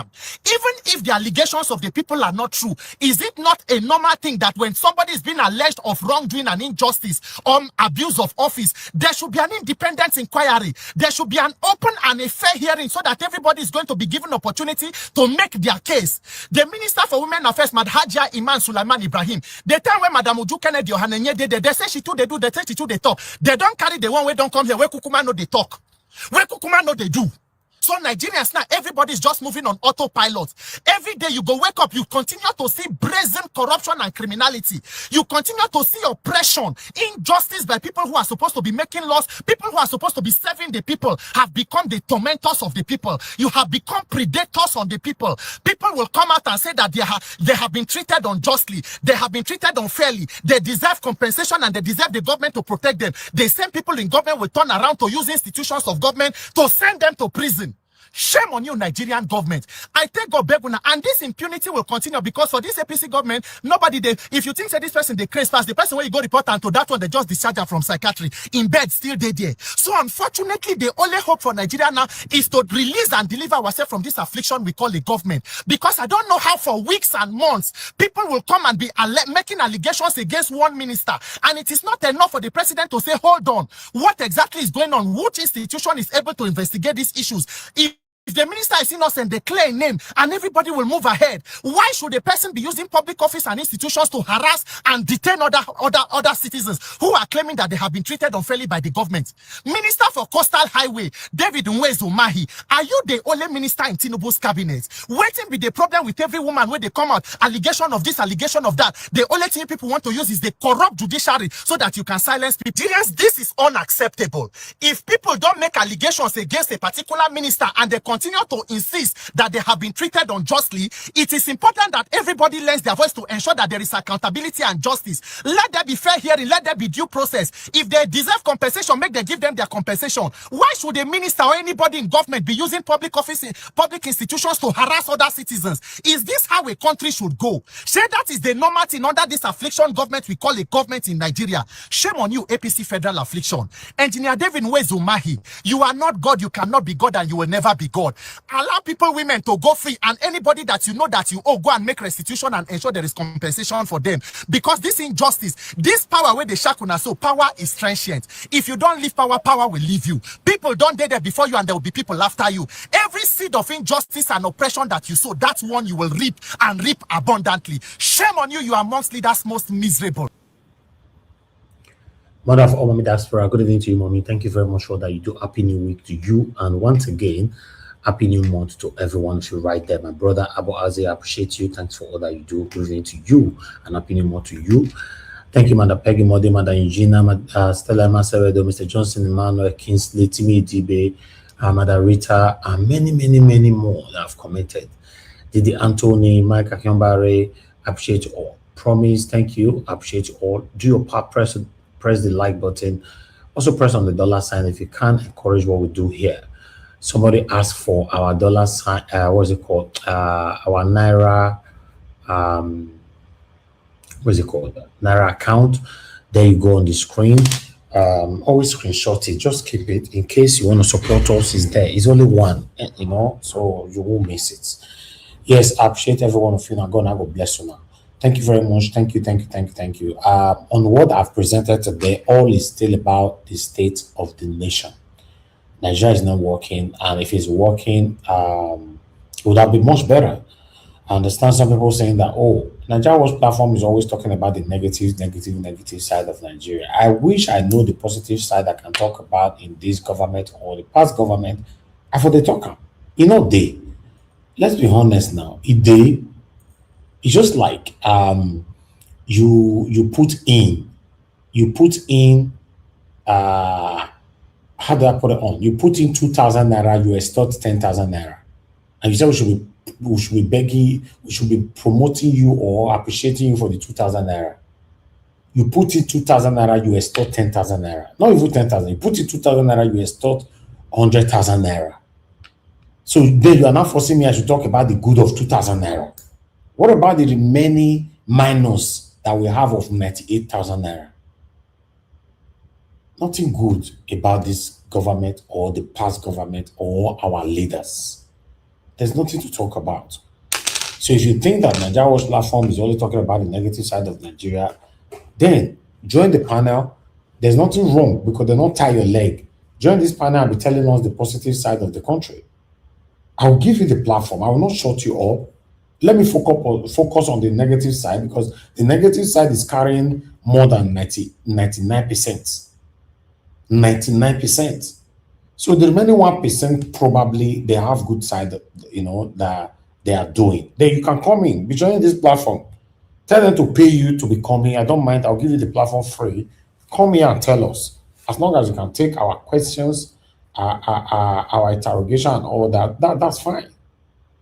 But for me to come here and want to tell Nigerians the good thing about our government, I don't have any. Fortunately, I don't have any. Do you know what it means that a leader will die? People will be celebrating. Look at Instagram, Twitter, everywhere is flooded with people jubilating just because say Donald Trump go buy Kamani or whatever they call that man where they buy so for Iran. As Magnus Oraka talking just now, how you want make it be if you die? Although that question not to concern them like that, because even though they die, you celebrate. At least the money that they've amounted for themselves and their children, probably forever, is already there. So there's nothing you can do about it. You know? So unfortunately, there's nothing you can do about it. So those of you joining our platform right now, don't block 10 of you. May I say that today now on our day.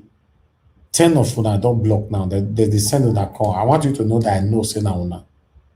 You know, 10 only today. I never even started the talk. I just block another 2 now. You come into the panel to strike us, right? You failed, and those who paying you, tell them that they failed because where they come. Oh, you don't know. See the reason why I did not allow somebody to be running this particular program today on Nigeria Watch is because of this. No one yes, sorry, sir. I didn't know. I thought it was Oga CM. Oh, I thought it was Black Panther. No, I don't want to hear. I thought. I make the handle one by myself. 10 of them I don't block already. So 10. If I were you, you sit down. If you know you are genuine, go to the comment section, comment. Then we have a platform we will take you to go so that you naked. You stand. Open your full camera, you naked. We will scan you from head to toe to know if you are a proper human being before we bring you to this panel. Now, better people now they enter this panel, not be dead people like una. But meanwhile, let me continue what I've said. This is what they don't like. They don't like this part. That's why they are sending these people to come in. They have tried everything. Since they collect money, they do this, they do that. Okay, we find another way. You won't succeed. Any way you want to follow, you won't succeed. Now, on head on until they carry on evil plans. So, my people, I appreciate every one of you right there. Thanks for your time with us. Nigeria is not working. Let's say it how it is. It's not working.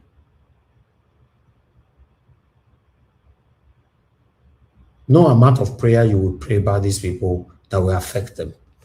Even though you say, oh, they die, people were celebrating, not concern them. The money with their thief, their children will live with it forever. In case you want to call in, this is the best time for you to call in. Let me take some calls so we can start talking. And if you want to join the panel, this is the best time for you to join the panel. And let's start talking. Good morning, good afternoon, good evening to every one of you. Thanks for your time with us today. I appreciate you all right there. Divine Cross, he said, Mr. Elvis, is because you are saying the truth about Nigeria. Of course, yes. They don't like it. They don't like it. Many of them, they are not happy that we are consistent here. They would have been more happier if I was coming out once a week or once in a month. See, every day we are here talking about what is affecting us in Nigeria. They don't like it. This is where we find ourselves. Let me tell you the other day that if it was a Nigerian man that owns social media, therefore they offer an honor for your head like Swish. Maybe now make God not listen, may we fear achieve the major things about life as Africans. Because no say we'll use and oppress people so nobody will feel breathe anymore. So if I were you are listening to me now and they send you to come to my platform, just tell the person saying if you reach there, go block me, you don't have to come again. I'm not blocking you from comment section, I'm blocking you on the software. You know what that means? You can't come in again forever. If I block you on the software, you are done. If I block you on YouTube, that one is easily unblocked. On software, you are done on earth and heaven. I don't know how to take the jubilee. I want to take the happy for the situation we find ourselves today. This country, no what worries so with what we are facing today. Is the country working? First lady have more than 100 cars. More than 100 cars covered. First lady. I've been having the showcase just now, allegedly. Waiting be our work. I don't know. Not first lady be our work. First lady, that be our work. First lady. Go across everywhere, they take titles. The only thing where she know be that to take titles. Yes, and her title, her work is first lady. Her work, that's first lady. So she have 100 covering as first lady.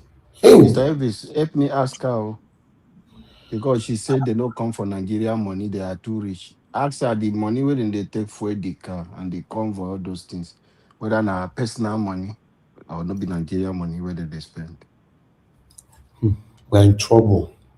You just pray God answer our prayer in this 2027. If not, people, everybody just focus on something else, won't leave Nigeria like that. Because for me, I don't have what we need to campaign about after 2027. Who want to call your name now? Let's say Peter Obi is not on the scene anymore. One person can come out where I don't know before I come to use my platform. They say, now this one go win. I not go follow na do all those thing. I know day. I know your day. You will just allow it. Mr. Elvis, if Tinubu succeed for 2027, God forbid. If he succeed 2027, the political space don't shut because Peter Obi is not coming out. He's a man of his word. It's not coming out again. I'm telling you. The North no go fit get that momentum, organize those grassroots like obedient. It can't work. To rally around do those kind of things. So the political space for Nigeria will be shut and controlled only by Tinubu. I'm telling you, mark it today. Nobody will have that power. I'll pack my load. I'll go sit down for UK. Man, from there they watch them. Yes, so thank God that we have a second option. Because the whole matter, man, the whole matter, nothing is working, man. It's just crazy. If you talk, you see people where they attack you for comment section. I comment on a particular platform on Saturday, day for yesterday. See the way all of the pack come. They say they were labeling me an Igbo person, Igbo man. You Igbo people, you can never be president. You can never be president. That's what they were calling me, Igbo man. So these people commenting, how much they pay them? How much they pay them to disrupt? They don't feel disrupt my own platform anyway. Because they know we are very strict here. That's why you see my comment section. Oh God, the best comment section ever. Go and find out the best comment section ever for this social media. We don't they tolerate rubbish for you. If you mistakenly comment rubbish, you are banned on earth and in heaven. Yes. If you open another that come with Proxy account, will ban you again on earth and in heaven. Before you open two accounts, YouTube account not easy to open. You need to go and create Gmail before if you open YouTube and all that. So if you do it two or three times, you go tired now. If you say you want verse, you want proof to your master, say, don't worry, I'll open 20 accounts. Don't worry, sir, we'll do it. I go ban the whole 20, you'll still suffer. Don't worry. They bought it to ban you. It did my hand for you now. You know hard. It's the blink, yeah. They look me. Yes, sir. Mr. Elvis, if you go back, check your comment section for those people that insulted you, check their profiles, you will see that they are suffering. Most of them are on free mood. They don't even have money. They use free mood come to comment. They don't even have data. The only way to deal with these people is just be banning them. You know, me and they no comment where be say you want tackle me, you can't come indirectly. I'll still ban you on earth and in heaven. This doesn't have anything to do with, let people have freedom of speech, like some people they claim for here. Not be freedom of speech. If we see freedom of speech comment with a no, we'll give you. Let me say you come with hatred. We'll ban you on earth and in heaven. We don't need you, and we're not going to miss you. We don't know whether they exist. That's just the truth. Once you are banned, my wonderful spectators, my followers will forget you. Some of you will ban yourself by yourself, come on for the platform. Not to say they forget. You don't ever hear anybody mention your name for comment section. Because they don't forget you. They don't forget you. It's so annoying to see that we are talking about a country that is sinking. You don't see two persons will not come here and be tackling you like what you are saying is not true. I appreciate every one of you right there, my people. Thank you very much for your time. Good morning, good afternoon, good evening to you all. I'd like us to move on right now. Let me start with Mr. Alabo. You have the floor. Then we go with Mother Patricia. Give us a mandate. We're looking forward to more people. If not, when we are done, we do the round one, then we'll round up. Already almost 2 hours. Mr. Alabo, thank you, sir. God bless you. Thank you, my brother. God bless you. Good evening, sir. God bless you. Call us. We don't know what happened today. Some of you people are behind the video. You are watching from the start. Sometimes when we start talking now, that is when your call will start coming. Because you pause it, you just rewind it back. Thank you, everyone on the comment section for the good work. Mr. Olusegun, you say make Elvis block you. Waiting happen now. All right. Good evening, Mother Patricia. Give us a mandate. God bless you. If it is Olusegun was Obasanjo, he decided to be blocked now, then you go away and block him. No, I'm not just saying that one. Olusegun,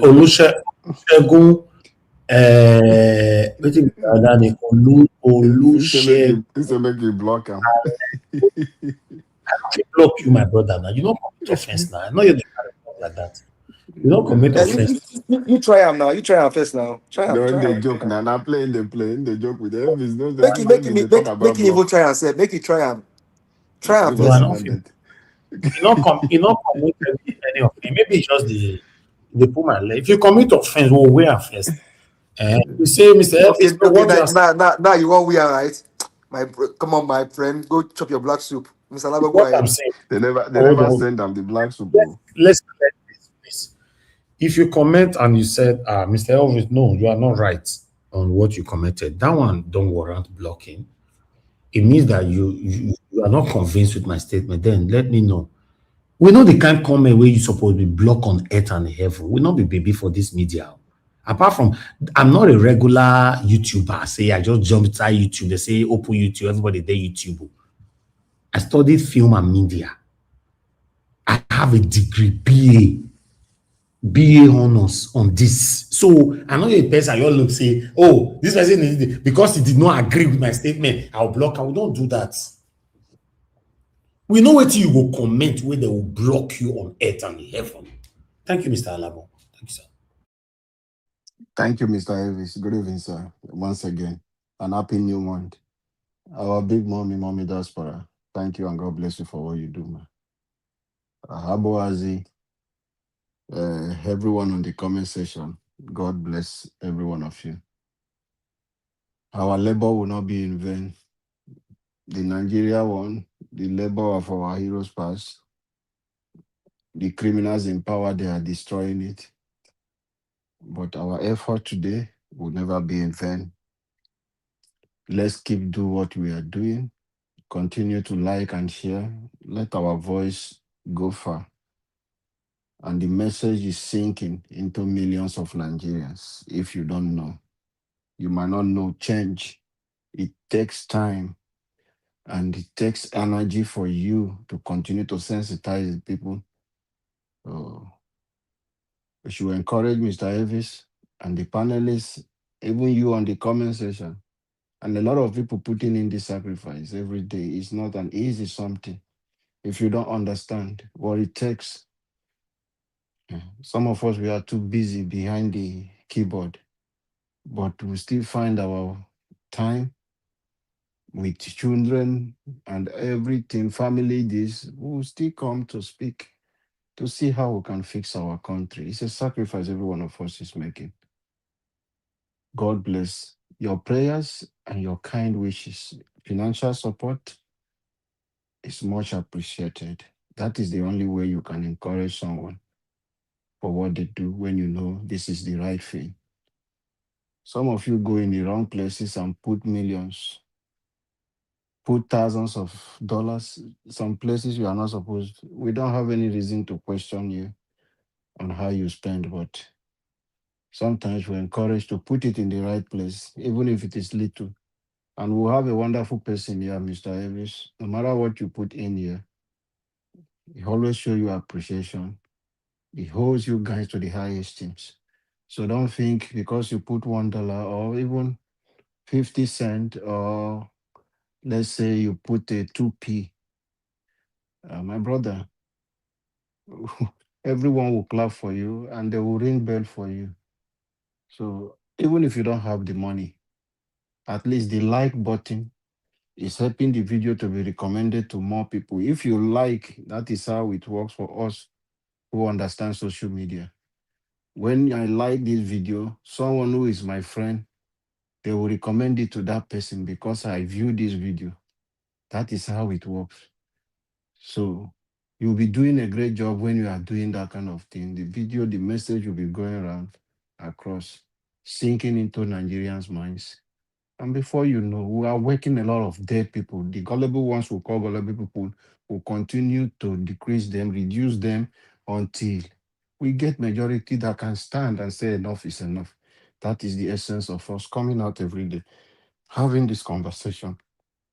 How do we go about it in fixing our country? This is a system we find ourselves.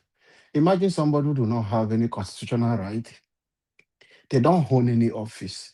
Nigeria Constitution does not recognize office of a first lady. But see how they are wasting the resources. Look at the convoy. The same people will be there. What is it? The other time is in Ochun State, which traditional this thing, taking titles. When he was not a first lady of Nigeria, he did not come into office like this. She was a senator. Why do they not give him all this title? Why did she not take all this title then? Why now?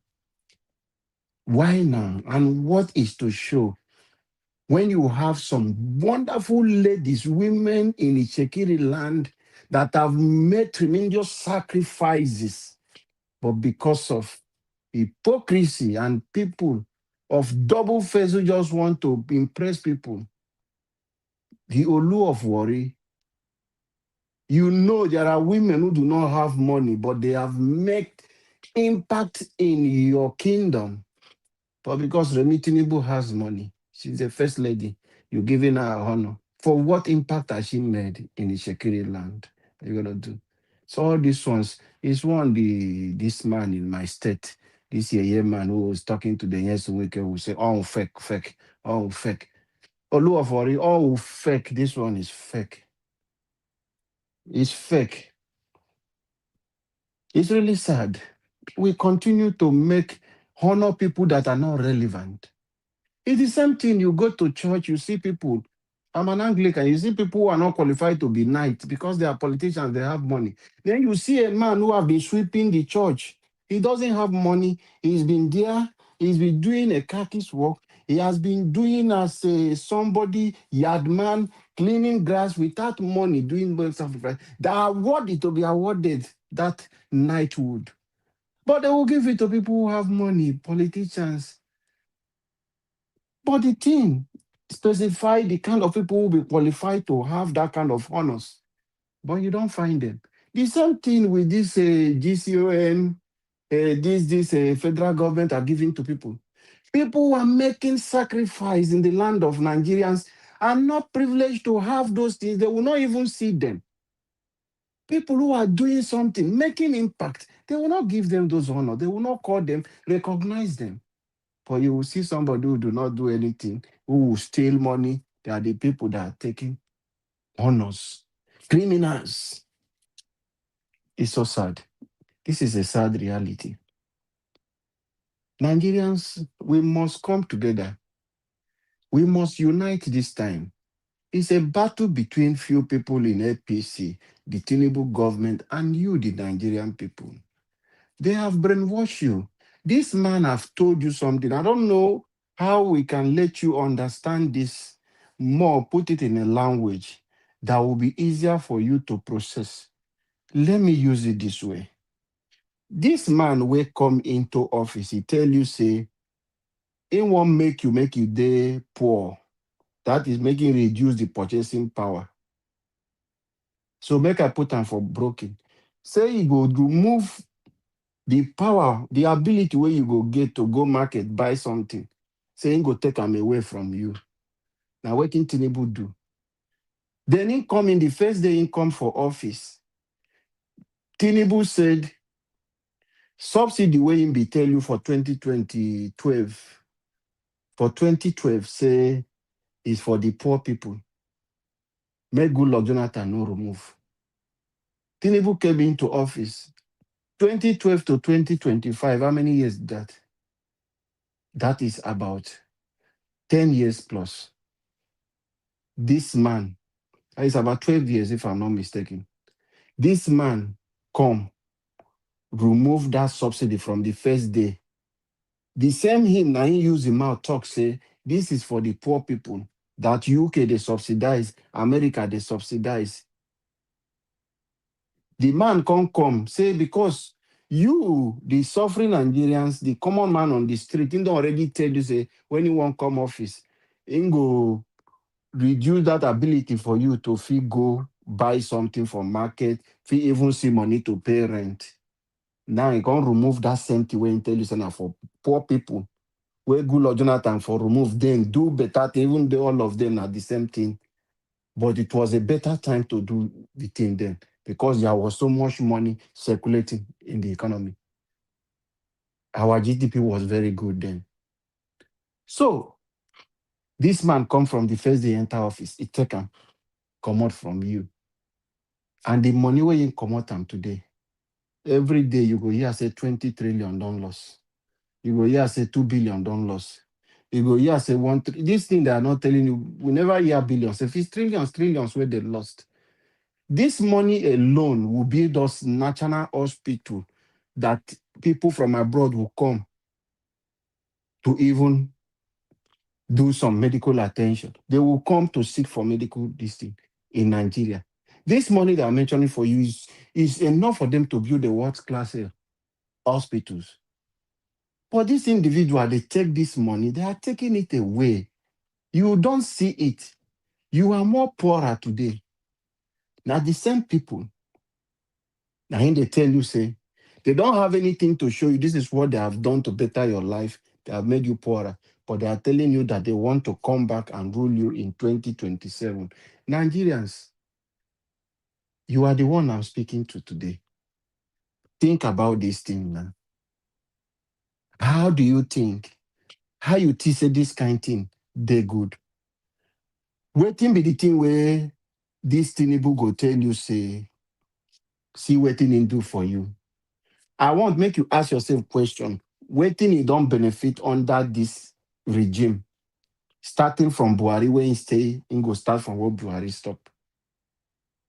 How the thing don't affect your life? Is it positive or negative? You ask yourself this question.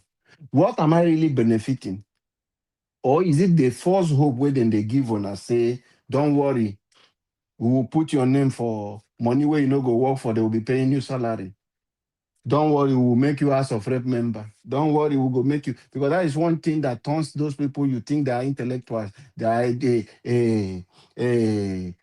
educated, those educated illiterate who are still campaigning and saying, give Tinubu time, relax. Tinubu is fixing Nigeria.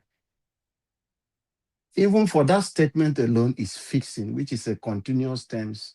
If you understand the English, it's a work in progress. He didn't tell us he's coming to do a work in progress. He said he understands the system. I have lost this ambition for over years. It's my lifetime ambition. I know how to fix Nigeria. Now you are telling me you are fixing. We should relax. Not that you are going to fix it, or you have even fixed it within the 3 years space. By May 29, Tinubu will be 3 years in office. What does Tinubu have to show Nigeria in your own life that he has done, that has impacted your life? See, you know what I'm talking about. I'm talking to you, Nigerians. Many of you, your wife have left you. Many of you are unable to feed your children. Some don't put rope for their neck by themselves because they don't know what to do to save their family. Many of you know, say before, people respect you, but today you don't turn. You as a married woman, you don't turn to Olosho because you don't have any other options. And you are frustrated. You that I'm speaking to today, you know that you are suffering. You are sitting down watching. Say your wife, say your wife, they knock another person, they bring money come. You don't feel, say, it did anything because there is no way for you people to survive than for her to do that. You are still in this same country and the country is boiling. You are still sitting down. I am talking to you. You know yourself. You know how many things you have put your hand into. You were never like that. But today you've got yourself involved in a lot of dirty things. Is because of this government. Not because you were like that. But the system, the environment have changed your lifestyle. So you are the one I'm speaking to. What are the steps you are taking to correct these mistakes? Because you are lucky today you are not in prison for some of the evil you have done, the criminal things you have done does not mean that you are free. You still have chance to turn it around by changing the people that put you in that condition. Some people did that same thing you did out of frustration. They are in jail today. For you to stand, it means God has given you the opportunity for you to change the situation. And the only way for you to do, people are going out for electoral reform. Nigeria are hitting the street. What are you doing? You are comfortable? Or are you hoping that you will go again this night to go and open another person's door to carry their pot of soup? Are you sure you will be lucky enough today to escape? Nigerians, each and every one of you, you know problem you are going through today in that country. You know the things you are going through. You know what is happening to you. You are in Abuja today. A man is saying that he has vowed that somebody will not return, as if he's an electoral officer, is the one. Only him is the electorate. Only him will be the one that will do the whole vote in Nigeria. He's been saying a lot of things. Yes, Wike have been doing a lot of these things, and he will tell you, oh, nobody, no apology. Who speak like this in a decent place? We are now in a lawless country where people don't care about the consequences. He can come out to tell, and you are in Abuja. He told you people, this is what he's going to do. Vote and go and relax, I will do the rest thing. And he did it, and he went away with it. That is why he's telling you, Ireti kingibe. He's telling you to your face, you cannot stand to challenge this man. You people can do something to him, to use him to show example. You can use him to show example. If you continue to let characters like this doing something and go away with it, they will come again and do the worst. It's because we are not showing these people, criminals, these lessons. If you wake up as he's talking like this, you people show him that he is not God and treat him like a human. You will put fear in many people. You will put fear in many people. But you will stay like this and be saying, oh, the same thing Ireti kingibe all of you do. Dr. Mo, all of you shout, Wike, this is not Port Harcourt. This is not Rivers State. This is not Obiakpo. But he has gone away with it. He brought his brother from Bini, from Edo, the one that helped him to rig other Odlumide and Aso Igedalo, to rig them out. He brought that his brother to Abuja. He's the one that conducted, supervised the election, and did the bid of Nyesom Wike for him.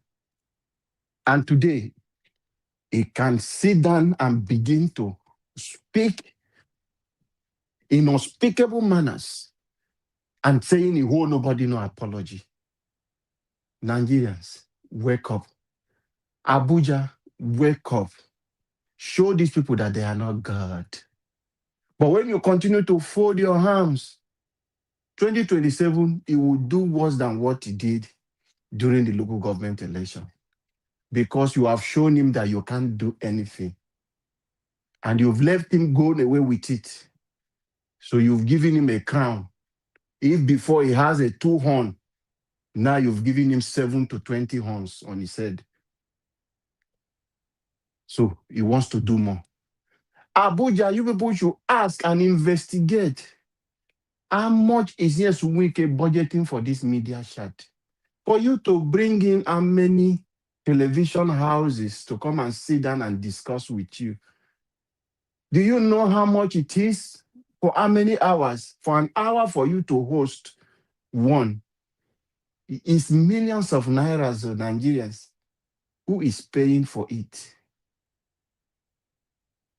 People are in Abuja who are suffering. One man will be organizing.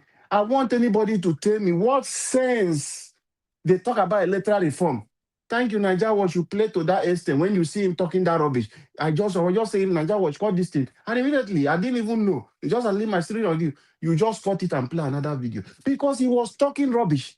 Who would tell me any sense in what Nyesom Wike spent taxpayers' money sitting down talking rubbish? What sense did he make? Go back and listen to the video. Did Nyesom Wike make any sense in everything he said? Nigerians, wake up. We will not get tired in continue to sensitizing the gullible ones until we reduce your number and increase the number of our people who are working for us to take back our country. Wake up and stop these shenanigans.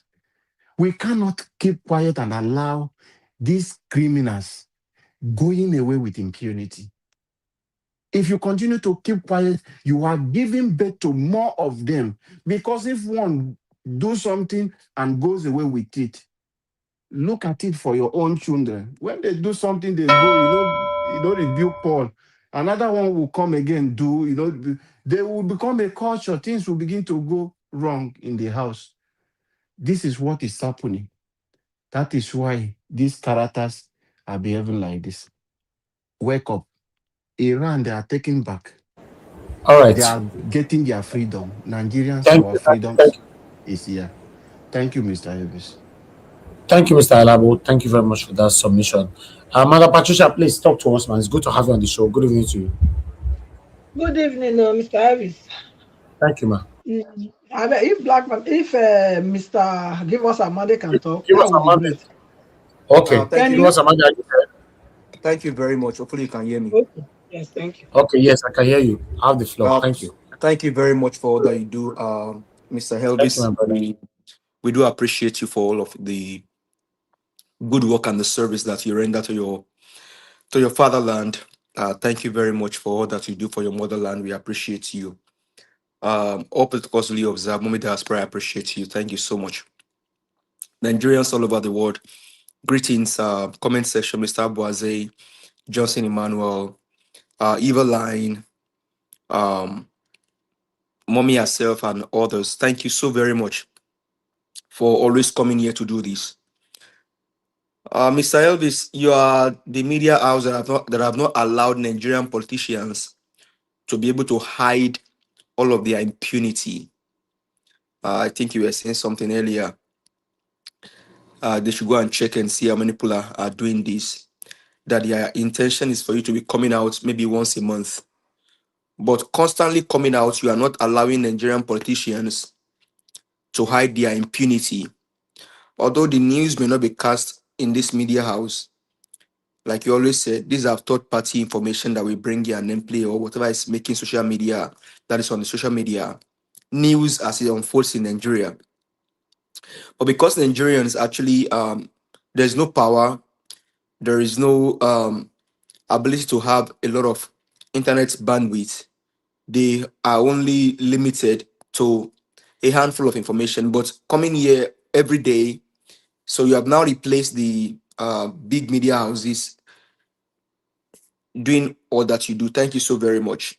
You are not allowing Nigerian politicians to hide their impunity.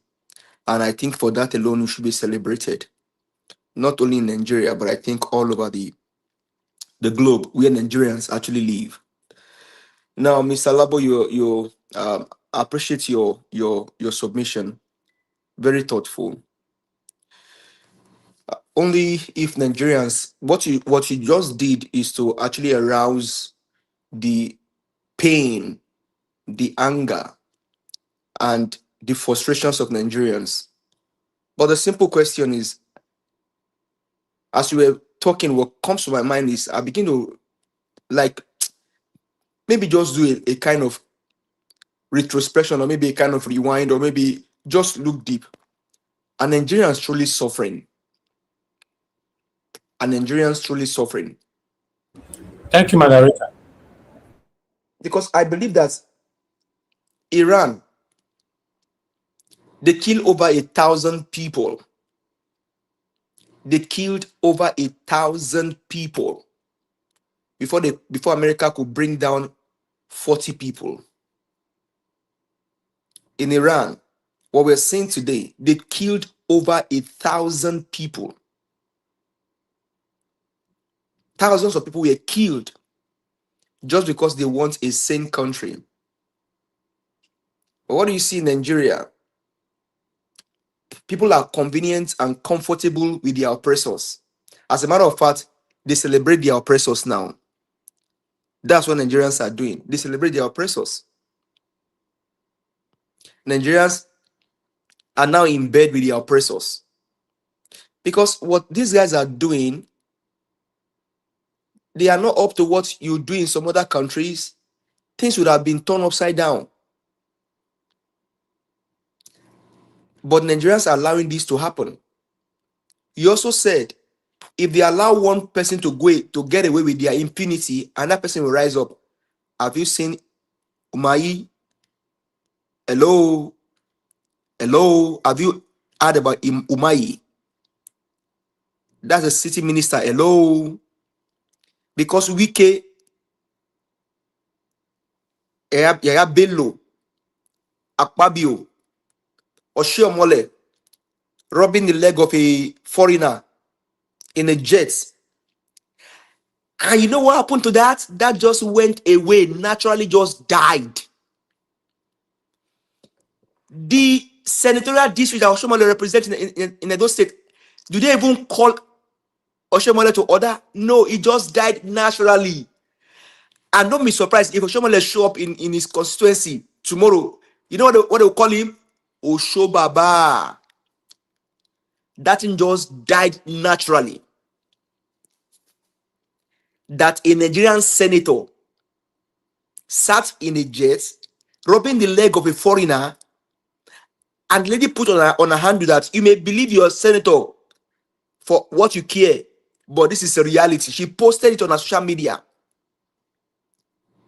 I may not quote that properly well, but that's what she's saying. That Nigerians, you like to believe your senator, right? Your criminal senator, believe him for all that you care. But the reality is here on my own, on my handle. If you want the receipt, go and check on my handle. The receipt is there in dollar, in pounds, in cowries, in shillings. What Oshiomole did. Have they called Oshiomole to order in those states? Hello, Issa agenda is playing. So if one gets away, and then we go. The last time we saw, it was somebody robbing somebody's leg. Now David Umahi's own, somebody did contract for him with her own money. He has put the lady. The lady has been sent to a magistrate to a magistrate now, and that's why are Nigerians really suffering, because 1/3 of what is happening in Nigeria will not happen elsewhere. The country would have been turned side up. You now talk about the allegedly criminal first lady, the one that said that I own Yoruba people because she is not my. I don't know her. I don't know her husband. I don't know her family. She does not represent me. I don't know her. She said that they will use the property or the inheritance of the southeastern people. They will take them over in Lagos State. And you now see monarchs giving her title. Hello. They are giving her title. Is that not, that is enough in some countries to put the first lady? She will step down, and as she's stepping down, the other one is stepping down, they are putting them in jail. Yes. And Nigerians really suffering. Because if Nigerians are suffering, they know what to do to reset the country. If Nigerians are truly suffering, they know what to do to reset the country. Do you know the issue between Iran and America today? Oil price will increase. Does Nigeria has oil? Do we have oil? Hello. If it's in the same country where we have NNPC working properly, this is when Nigeria will catch out from oil. Hello. These are men with lack of understanding. And that's why it's always painful. Always painful and touching when people come here and begin to speak and just cast nonsense aspiration on words on Peter Gregory Obi. It's always painful. You know what a man is going through emotionally? Can you even do what he's doing? You know what it means that somebody's out there leaving his wife, his children? Does Peter Obi even have time for his own family at all? Or because he wants a good country? Listen to Mr. Elvis. This man went to UK, only spent 8 days. Come on, people. She na so I can't love money rich. You think that's what I mean? I'm saying like money rich. say no, come deal with his own family. No, let's be real. She na so Mr. Elvis like money rich. We could just spend 8 days so UK. You don't jump back to Nigeria. You listen now what? You see now sober 9 the for him being. He's a human being. Blood runs through his vein. But because he loves the country, he embodies what Nigeria should be. Do you know that the criminal government now is even trying is about to go and borrow enough money from China? The ones they borrowed before, what have they done with the money? What did they do with the money? Monies are everywhere in the world. Countries borrow money, but you can feel the impact of what they do with the money. You can feel governance. You can touch governance. You can inhale good governance. You can feel it. You can touch it. You can live it because you have good roads. You have good hospitals. I just hope that one day I will be somewhere where they are doing massive construction of road here in the DFW area. You see, massive, and the town is not breaking down. People are sleeping, waking up. They are going their normal business. Construction of lifetime is going on.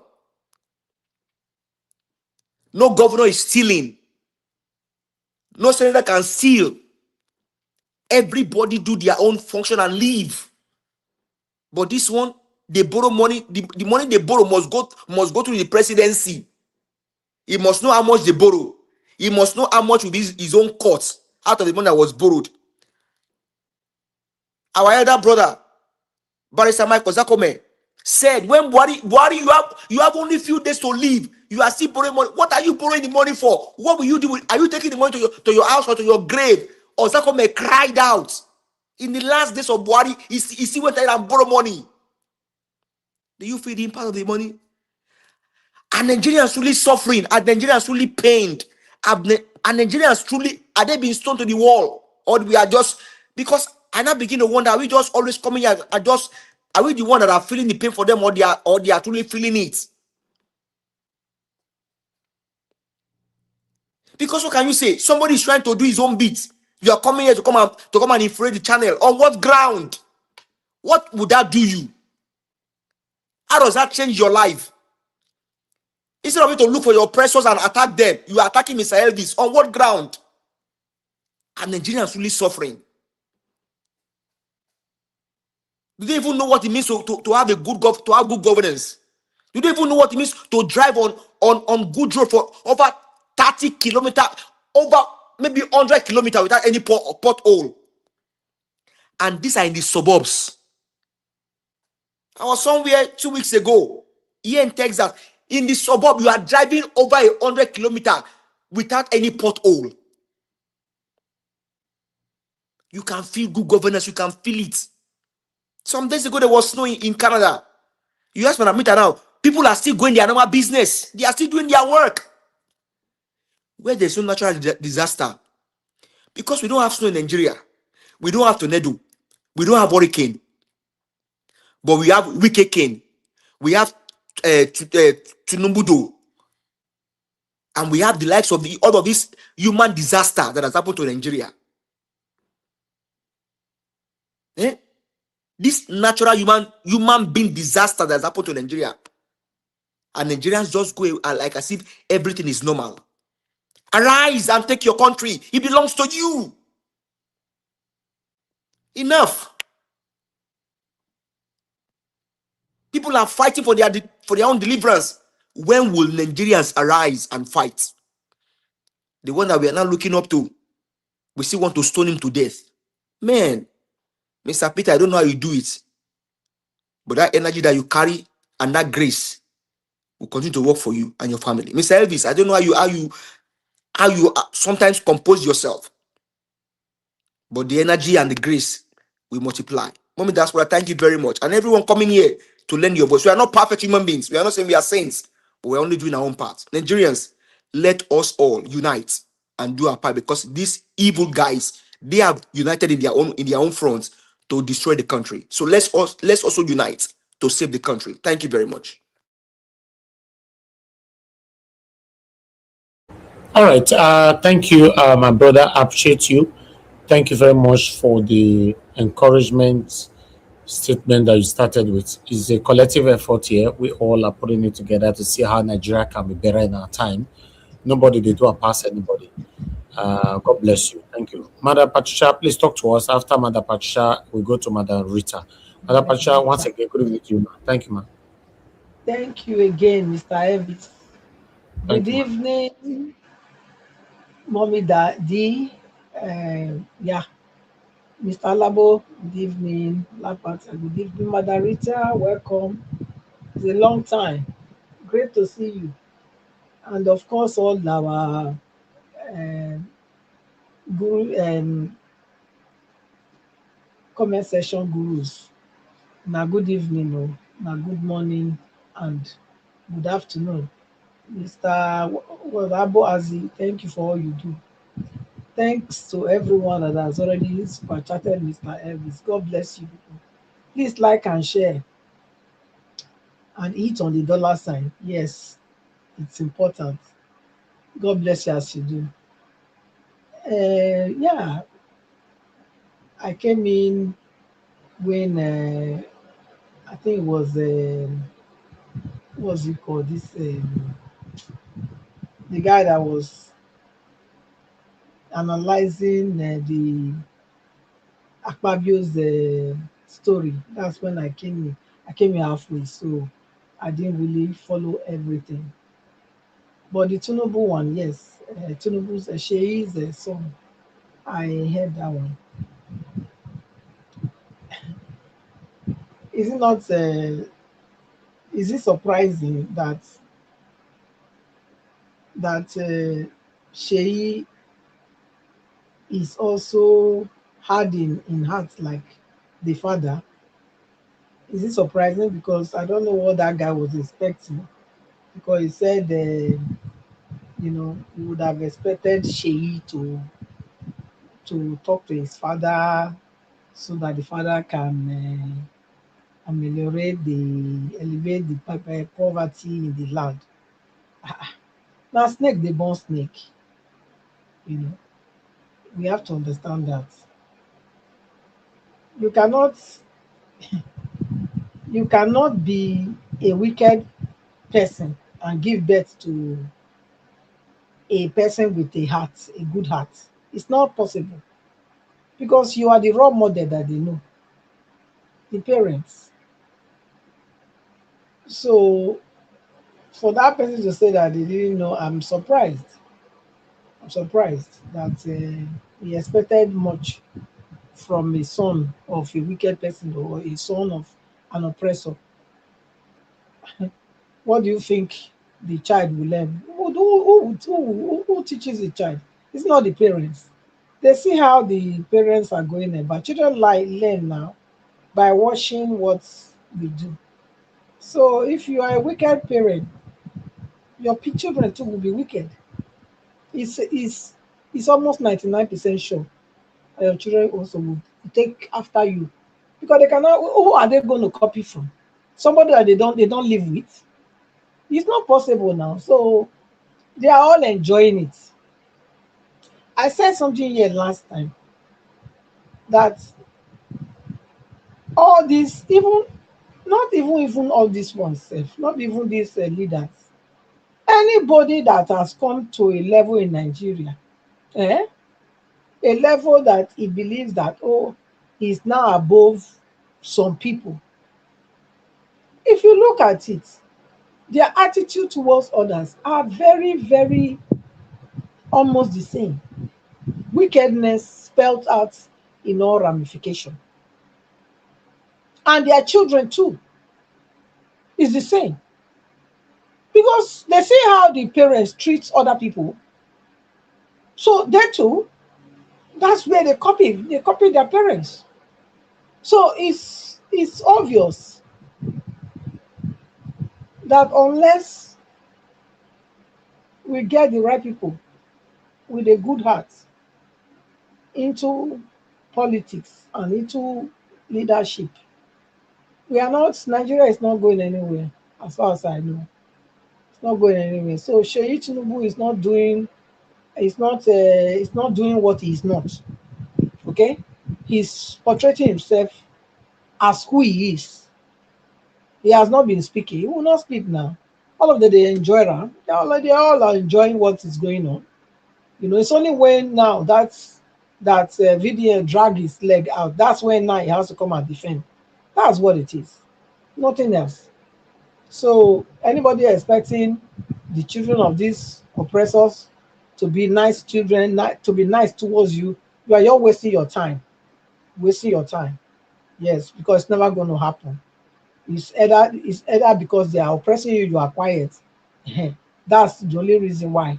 And yeah, maybe they're oppressing you, they are giving you small things to eat, so you can't talk. But otherwise, they are all the same. Was it Fayoshe? Yes, I think it was the one talking about Wike. He let Wike come out without any security personnel, whether let him come and try himself. I would say that too, even in Port Harcourt. Even in Port Harcourt that Wike claimed to have been governor for 8 years. Let him try and go to Port Harcourt and waka for some area for Port Harcourt without any security agents. I don't say Wike will come back home alive. I'm not sure. I'm not sure of that. So for him to be boasting and saying that, yeah, he can do and undo, he can go anywhere. I mean, that people love him so much. That is just a lie from the pit of hell. Let Wike, if Wike want to test his popularity, let him try. Let him go to Port Harcourt. Not be Obiokpo. Let him go to other areas without any, security agents. Madam Patricia. Yeah. Even in Obiakpo, he cannot even do it in Obiakpo in some places. No, let me remove Obiakpo because say why I say not in Obiakpo. Why? Because they still get some wicked loyalists there. When it be say at the end, they feel come to his rescue. Do you understand? Yes, many will still come out with their stick and whatever stone, whatever to try to bam. But he go still get some people. Say his family they there too. The family, look, no matter how bad somebody is, some people so they go support them. So that's why I remove Obiakpo. Because I'm talking about say whether they go buy him. For Obiakpo, I don't know whether they fit buy him before the people can rescue him. I'm not sure about that. But in other places in Port Harcourt, make it try for him to test his popularity to know whether they really love him, the way he's portraying himself. Look, during COVID, at that time, no say this weekend a wicked person. I never even know at that time. I remember the hotel that I went to destroy. I was watching this man, and I said, which kind of governor be this? They're not the hear word. He go there, supervising make this thing bulldoze the place down. I say, but I not even there into all this Nigeria thing that time. But when I saw it, I said, God. So this man not fit find another way to stop this man not to operate this hotel than to pull down the whole building like this. Which wickedness be this? That was the first time I come encounter with this man, this wicked Wike. I don't know before. Ever since, I've been seeing all his antecedents is still the same direction. People with wickedness fill their hearts like this. I don't know where Nigeria, how they go carry on. Of course, now the Agberu now street boys and street girls, now they rule Nigeria now. Anybody that have lived in the streets, their heart has been, they see their hearts with hot iron. You understand? They don't cross their hearts finish. They don't cross all the danger for life. For them, it don't matter anymore. They can do and undo. So now that kind of people now come Nigeria come for enter their hand. it's a shame. So Mr. Alabo was talking about people with the steal soup.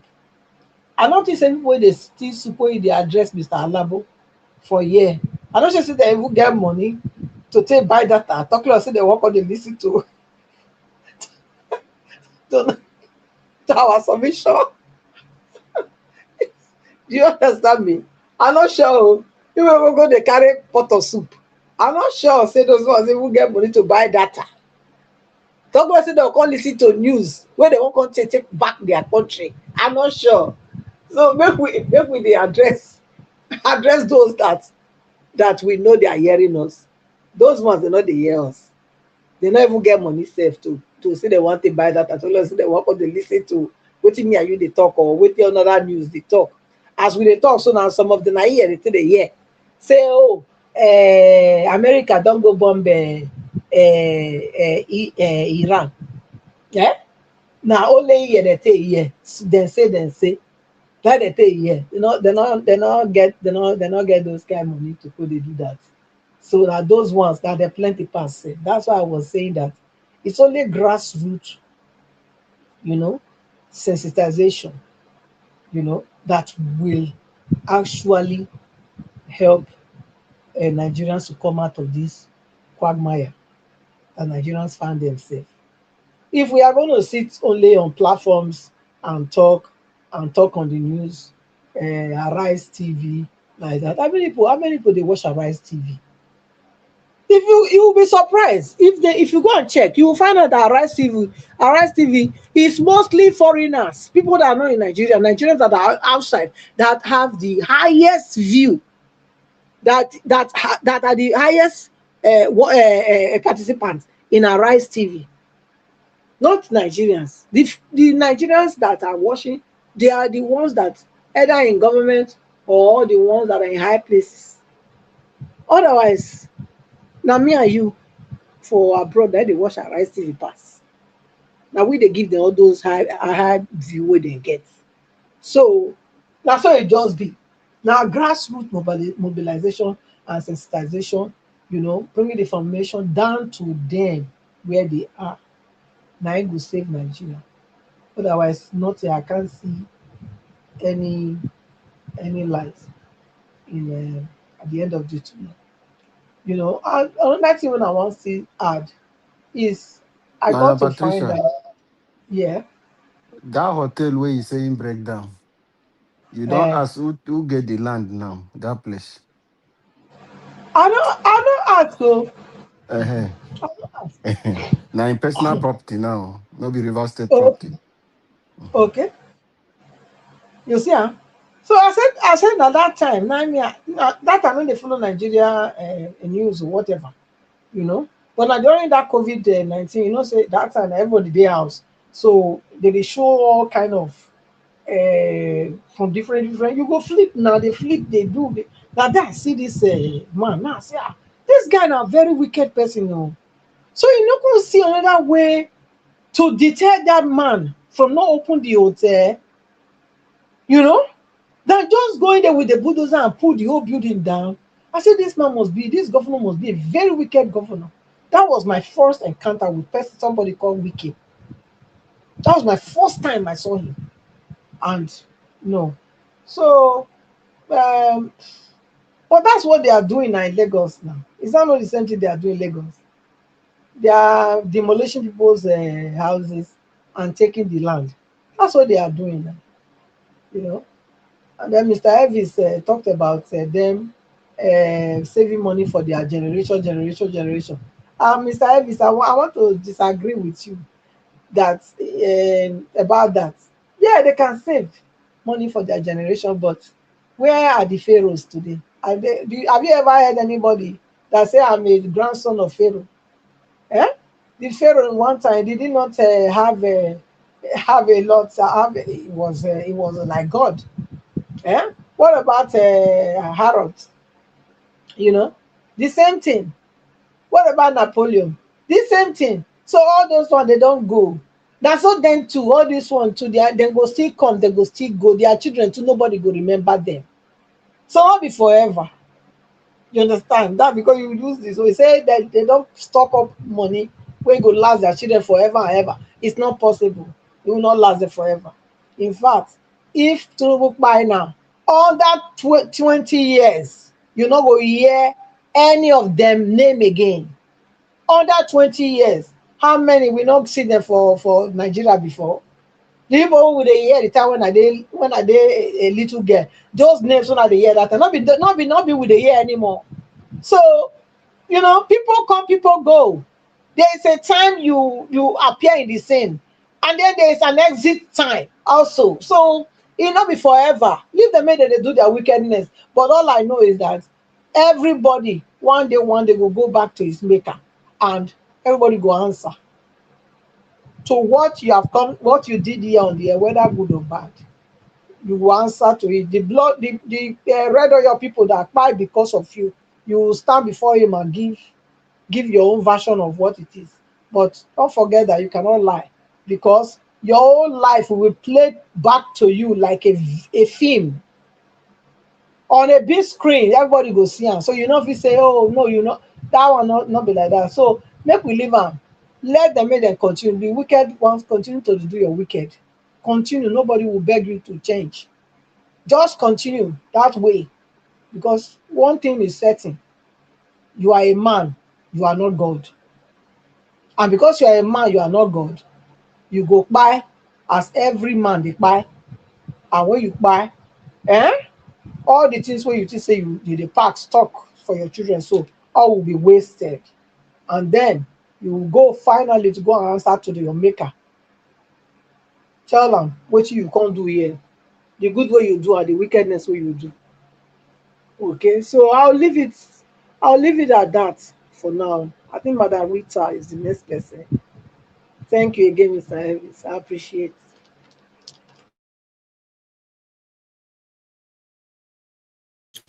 it. Thank you very much, Madam Patricia. Good evening, ma. Yeah, it's been a long time. Mr. Elvis, good evening. And greetings to my lovely mommy, Lamehi. And to the panelists, our Dream Nation, Prince Alabo, good afternoon, sir. Mr. Odua Domosan, greetings to the comment section, Timi Alabe, Timi Indibe, sorry. Oza Tessi, who else again is there? Aboazi, Pius Monye, Justin Adeyi, I don't know if I pronounce it properly, Arinze TV, and Michael Okata, Ifeanyi, Anyako, Emmy, Divine Cross, Kinsley 247, Tony South. You know, it's been a while I heard from Debsy. You know, Debsy Adjo, I don't know if she's there. We're missing you, my sister. And then Uye Ewoma, Pedimogi, and Martina Obasi. It's been a while. I haven't heard from her. And Madam Origin, I've not heard from you. And this is our EA from Europe. I'm forgetting her name. She's usually in the comment section. It's been a while. Anyway, greetings to everybody. And okay, what do I have to say? Looking at from what Mr. Elvis wrote. First of all, I'd like to just thank Mr. Elvis. Mr. Elvis, I really appreciate you.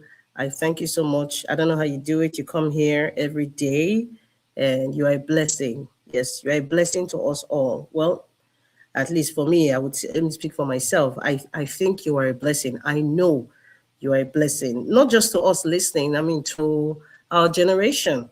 No matter how old you are or no matter how young you are, there's always going to be somebody either older than you or younger than you that's going to make a difference.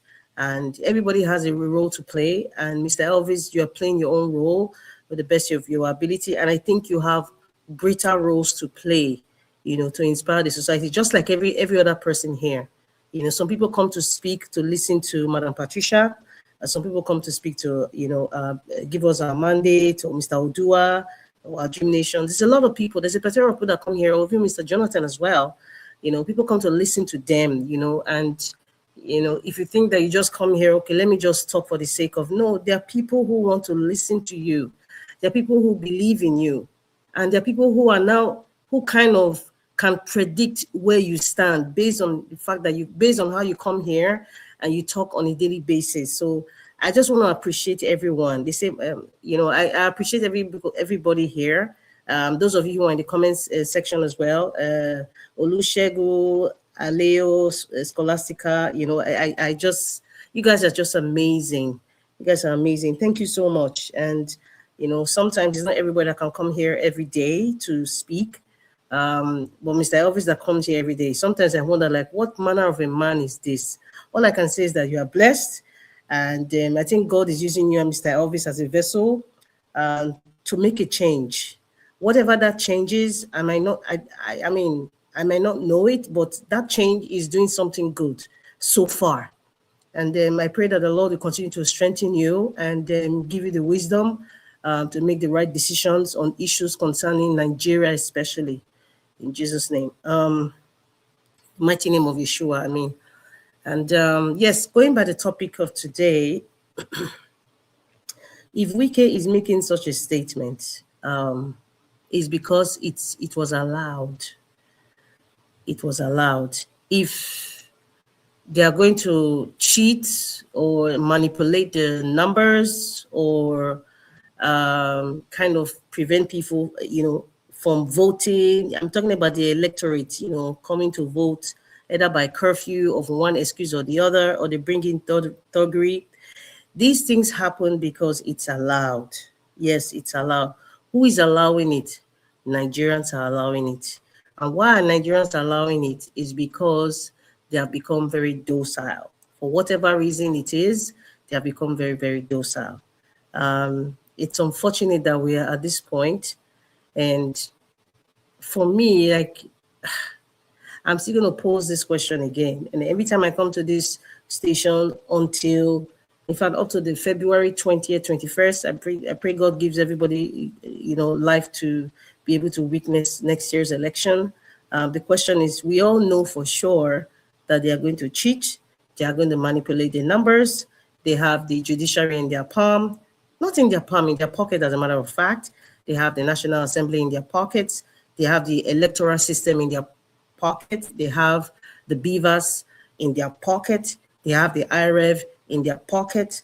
They have the INEC commissioners in each state in their pocket. They have the INEC chairman in their pocket. And then what do you have? I even dare say, I think they also have some, traditional rulers in their pocket. And it's unfortunate. So it is, all these things are allowed. All these things are happening because it's allowed.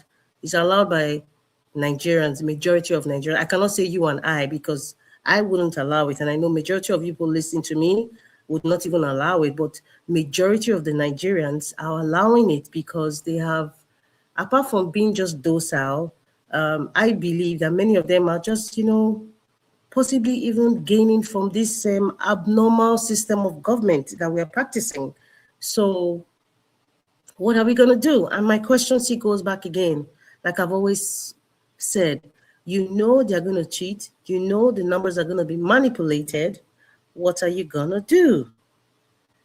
What are Nigerians going to do? I have programmed my mind regarding this election to February 20th and February 21st, 2026. No, 2027. That's election, 2027. So my mind has been programmed. Like if I'm not seeing anything that Nigerians are willing to change and everybody's doing their own thing, or going through this social media war on very frivolous things, then what are we gonna do? What do you want from me? I can't force you to bring out what you don't want to bring out. I cannot force you to, take hold back your country the way it ought to be. I cannot force you to be aware that you can get a better system of government than what we are having now. I cannot force you. I cannot force you. Nobody forced the Iranians. You see the generation of the Iranians who are, jubilating and speaking up on social media. It's amazing about the satanic regime of Ayatollah Khomeini. And if you look at the generation of people speaking, in Iran, they were the 5 and 10-year-old when Ayatollah just came in as ruler of Iran. those are the ones uprising now. And I've said it in this panel before. The people who are going to change Nigeria are the 5 and 10-year-olds of today, not this generation. The 5 and the 10-year-olds. The same thing happened in Sri Lanka. You see the people who went to the presidential palace and, they changed everything. Those were the 5 and 10 years old when when Sri Lanka was going through a lot of mess. They have seen their parents cower down to the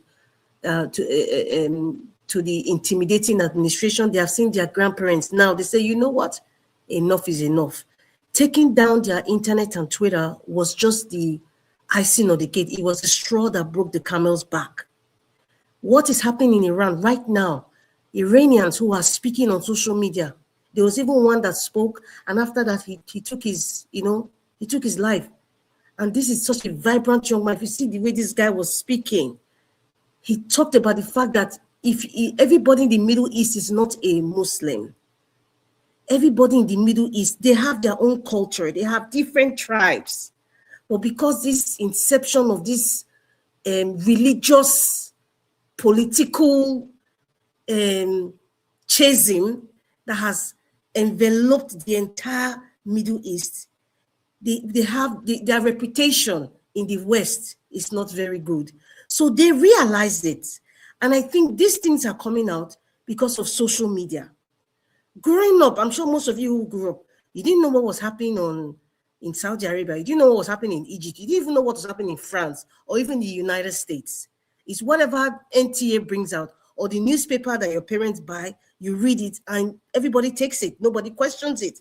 Nobody understands how politics is being played in the United Nations and, the kind of policies, how the policies come about, the agreements. Those things were not as exposed as it is today. So the awareness is heightened, so heightened. But you see, it actually depends on the individual. If you look at the West or even the Middle East, the awareness is so heightened that you have some people who want to stick to their Islamic way of living. There are others who have seen the West and say, you know what, we can live better. You know what we have now is not sustainable. We've had it for decades, 40, 50 years. It's not sustainable. Nothing has improved. They are seeing other countries improving. They are seeing how other countries have transformed their way of life. They've made religion not the basis of, of their political landscape. They're seeing that the difference is clear. So they're demanding for a better life because they know there's better life out there. It is coming. It is coming, even in Nigeria. So that's why I say it depends on the country. Nigerians of today are interested in Blow Blow and 3310. They're interested in Asmushi and VDM fighting or skits. That's what they're interested in. Do you know why? Because they have brothers and sisters in diaspora who is sending them money. So they're okay. They have brothers and sisters in government who are kind of gaining from the government. So as long as they can eat 3 square meals a day, they can buy one cheap ashrebi and they can go to parties every weekend. As far as they're concerned, they are okay. They can pay their children's school fees in government school, whatever. Or one girl if I let me not use the girl, it can be male and female these days. They have one sugar daddy that is in government that is footing their bill. They are okay. They are oblivious to what is going on in Nigeria. They have somebody who is paying their ticket to fly out anywhere in the world and enjoy themselves. And then they have this following because that's what Nigerians of today, they are up for influencers, following what is going on now. Okay, who is dating who is divorcing who is giving birth now, all those frivolous things. And then they will not call you and I, you people are just talking. It's coming to affect everybody, one way or the other, unfortunately. So Nigerians have not woken up. So when Nigerians wake up and realize that, you know what, we have been sleeping, I think that's when the change would happen. But the fact that we come here every day, it's a good thing. And that's why, Mr. Elvis, I praise you so much. You know, I don't know. I don't care when anybody say, why is she praising him? I praise you because if you are questioning why I'm praising Mr. Elvis, come and do what he's doing on a daily basis, 365 or 66 days. If it's a leap year, he's doing it. You are not doing it, because if you're doing it, I would encourage you. It's not really praising per se. I would encourage you and I will acknowledge you. It's an acknowledgement that somebody is doing something that you are not able to do. You understand what I'm saying? So even people who come here every day, even if it's 1 or 2 persons, I'm acknowledging, I appreciate you. Mommy Diaspora, everybody knows me. If I love somebody, I'm not ashamed to say it in public. Anyway, I will display it. I love that woman so much, because even if there's 1 person here, she's here. Guarantee, she's here. Can you do that? So when they say, why she say, Mommy, I love you? Yes, I say, Mommy D, I love you. And I mean it from the most secret place of my heart, because she's here every day. I respect her so much. I love her so much. And I'm so proud that she comes from the same culture that I come from. So everybody who comes here every day and speaks, whether you are speaking English or you're speaking your language or it's broken or whatever, you are dishing out information. Somebody's learning from you. Even the time that you're even taking, 1 hour, 2 hours, 4 hours, Dr. CM, you know, all those men that come here, different time zones, they're here. Even when Mr. Elvis is exhausted, we try to encourage him to still stay, because this is the medium that we're using to spew out information and to educate and to also inspire people. So I don't take it for granted. If I'm not here every day, I appreciate all of you who come here every day. Nigerians are not ready. That is the actual fact. Nigerians are not ready. Nigerians are not ready. And that is why Wike can confidently come out and say, Madam Kingibe is not coming out. He can confidently say, this governor is not going to come. He can confidently say, because it's allowed. When a child becomes, let me use a simple word, people use spoilt. When a child becomes recalcitrant, when a child becomes rebellious, it didn't start from one day. When a child becomes so spoiled, even if they're 2 years old, and you don't admonish that child, you have automatically allowed that behavior to continue, and it will escalate naturally. It will take the natural course of escalation. The same thing that applies in a nation. When INEC did what they did in 2023 general elections, when the Supreme Court, the judiciary did what they did in 2023, everybody entered the house now, B. What is the interpretation of that? What is the interpretation? It means that in 2027 election, what happened in 2023, it will be escalated to an exponential level that you and I don't even know how to turn about. We know that it will be heightened down. It will be more than what happened in 2023. Why will all those processes happen? Because it's allowed. It's allowed now. Most of you have seen one protest years ago in Europe, whether it's Italy or France or something, they increased the price of bread to like a few cents. There was an uproar. What they're trying to say is that we are not allowing you to increase the price of bread. That's our staple food. And then everything reverted back.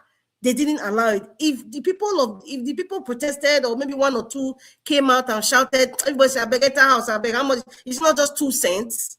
I'm assuming, I'm just making an example. It's not just 2 cents. Hey, the price of bread will increase to 2 cents. And so next time, the government can make it 10 cents, and nothing will happen because we allowed the 2 cents to happen.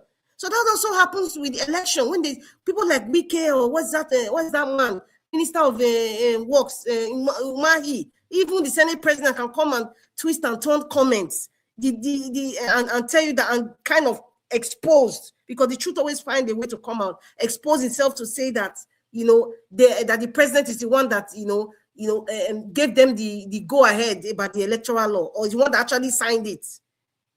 It's allowed. There's no press. There's no pressure group that I'm waiting. I'm waiting. Maybe they'll come out tomorrow, but I am putting it out there. Where is the pressure group? Where is the press that's going to come out now to say, question Akpabio, to say that comment you made, what do you mean by that? Put pressure. There's not going to come out. They're not going to come out. So what are we left with? We're left with, thank God for social media. Social media, I think, is created for Nigerians. The internet was created for Nigerians somehow. Because it's through the internet, you have people like Nigeria Watch or people who come here, other media outlets to come and tell you, hey, look at the breakdown of this speech. This is what we have picked out there. So it's kind of educating the people like, this is what's going on. But Nigerians, unfortunately, we're not ready. That is the painful truth. If it's painful to you guys or if it's not painful, but I would define it as a painful truth. Nigerians are not ready. And that's why we have motopack touts like Wike, and there's a plethora of them out there, that can come out in positions, and they can do what they want to do. There was something I saw on social media recently. I don't know if I followed on Mr. Elvis on your WhatsApp. There was a young girl who was talking about the dilapidation of a secondary school or primary school. The chairman of that local government, this is not alleged now. I mean, the pictures and everything there, sent people to abuse her for speaking up. This is I don't think this guy is up to 20 years old. I don't think she's up to 20 years old. And then, what's going to happen? I tagged Mr. Elvis Zevijins. I tagged them on Instagram. I tagged them. I even tagged all the people I felt needed to be tagged, and then look at this. Can somebody speak to that? So this is what we have become. This is the country we have become. If we want a change, if we truly, honestly want a change starts with us. But if we don't really want a change, and there's this lackadaisical leg dragging, then what's the point? Take it like that. But for me, I will advise those of you in diaspora, if you see Nigerians are not changing, the first step for discipline is stop sending them money. That's all I can say. Stop sending them money. Perhaps maybe they will change. People say, oh my God, my mother is in Nigeria. He depends on my money. In fact, reduce the money that you send to your mom or your dad for medical issues or for upkeep. It will stop there. Don't send money to your brother, your sister, who are just going to go to the club, be passing blow, and be drinking 3310 and not caring the world. They are carrying their babes somewhere. They have some nice ride that they want to rent, and they're going to flex. And they tell you, sister Alpha now, everywhere title. That's it. Or they'll say, asking for school fees for their children. Listen, if they ask for school fees for their children, don't send them money. Do you know why I say so? People might say, oh, because Nigerians sometimes, they cannot comprehend what somebody is saying. They're just looking at my word. They're not getting the message outside the word. But I will break it down. Send money for school fees. Okay, when it's time to protest or to speak about the increment of school fees, or about how the budget is not putting enough, the national budget is not putting enough for education. They don't talk, they're quiet. It's you and I that are screaming on top of our voice on the stressful nature of working in diaspora every day in the cold, in the sun, you're working. People don't know that. They see DPO for abroad. I always tell people, they don't see DPO. There's nothing like I'm begging my landlord. Or you can't pay your money. There's nothing like that. It doesn't exist. It's not like Nigeria. You can go and talk to somebody, okay, because it's your in-law. There are set rules. Everything is regimented. You have to obey it and abide by it. And that is why you are compelled. You have to walk in the sun, in the snow, minus double digits temperature. You have to wake up in the morning and you got to do what you got to do because you have responsibilities. Majority of Nigerians don't have responsibilities per se. Really and truly, they don't. And that's why nobody is accountable for certain things. They just wave it aside. Oh, let's just move on. A woman is abused. Let's just move on. Not today. Okay, one child is abused. Okay, not today. Wike can come and make a statement. Not today. They will even make reference for people who have said in the past and nothing happened. But they're not doing nothing. So take it or leave it. I really don't care if you don't like what I'm saying. If you listen to me and you don't like what I'm saying, well, that's really your problem. It's not me, I'm okay. That's your problem. You cannot comprehend what I'm saying. It is really not my problem. It is you that have the problem. So that's why you're not comfortable with what I'm saying.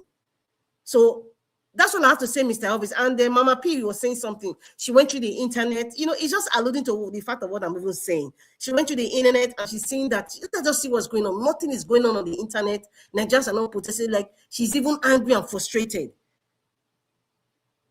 It's the same thing I'm talking about. So we can't make any change. Even if you want to buy data for your brother in Nigeria, you and I know what that data is going to look like.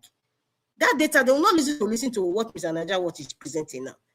They are looking at that data for different skits to be laughing. That is it. That's the truth. Do you know why? They are comfortable. Nigerians are comfortable.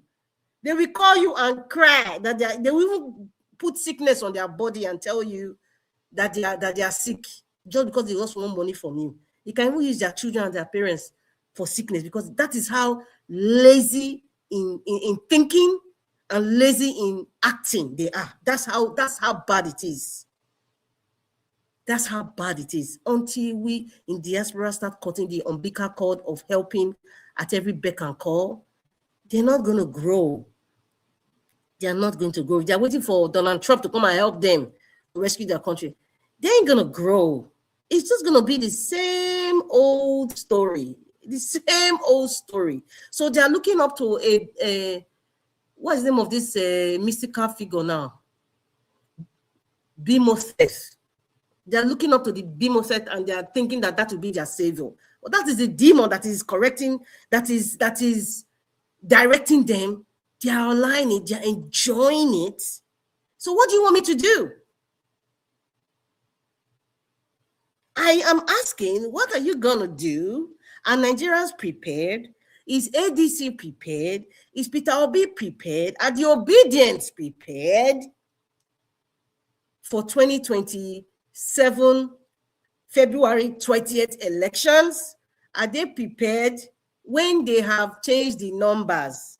As a matter of fact, I think that the Beavers machine has already been configured already. I told you, when you allow a child to slap you on your face, and you don't tell the child, stop that thing there, or there's the way you tell the way you correct the child, that the child know that what they're doing is bad and it should never repeat itself. But when you don't do that, the next time the child will hold a cane and be flogging you, your whole body. Yes, because you allow that slap. So they have slapped Nigerians in 2023, headed by the slave, Mr. Yakubu. So another one is coming. What is the name of is it Anok Piton? The man from Kogi State, who is the NHM? The man is going to host Koboko to start blasting everything. It's Koboko that they are waiting. They're not going to slap, they're going to use cane. What are y'all going to do? Because it's coming. If nobody's telling you, I'm telling you. It's coming. So if you guys are just going to be lackadaisical about it, I am just going to be lackadaisical about it too. I will just talk, try to educate you, and it ends there. I'm not going to send you any money. If you ask me for money, I'm not going to send you any money because you are comfortable. That's the truth. You are comfortable. People say a bag of rice is cheaper now. And I thank that man, Mr. Raka, for explaining to people, because you need to break it down. If you say the bag of rice is cheap now, okay, how much was a bag of rice before the man from Bodlum came into power? And also, don't you think in your mind that they have stored this bag of rice way a year behind? Because these people are old pussycats. Take it or leave it. They are very, very brilliant. They are smart. They understand the psychology of Nigerians. And every time and time again, Nigerians will always fall for it. I have seen trailers of big box of 2027 and people are clapping rice and beans because Nigerians are just rice and beans brained. Rice, beans, tomato brained. Just like the professor of rice and beans. It's the truth. It's not even funny. It's the truth. Anyway, Mr. Elvis, I have to stop here. My mind is in February 20th, 2027, not what's happening today, because I'm just going to fast forward. We all know what's going to happen. So, what are we going to do? Thank you very much. Madam Rita. Thank you.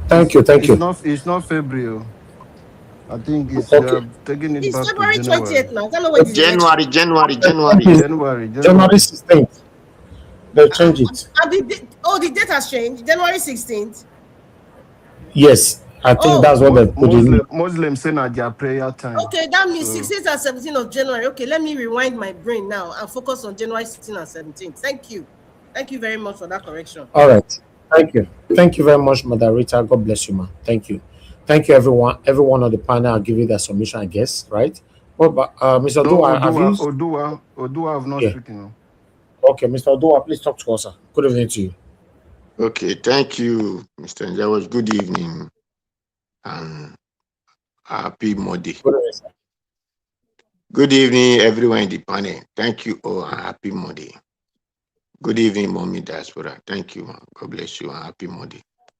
Good evening, commenters, listeners, and viewers, and the passerby. Happy Monday to all of us. Where Wike become powerful, and it shows that power corrupt absolutely.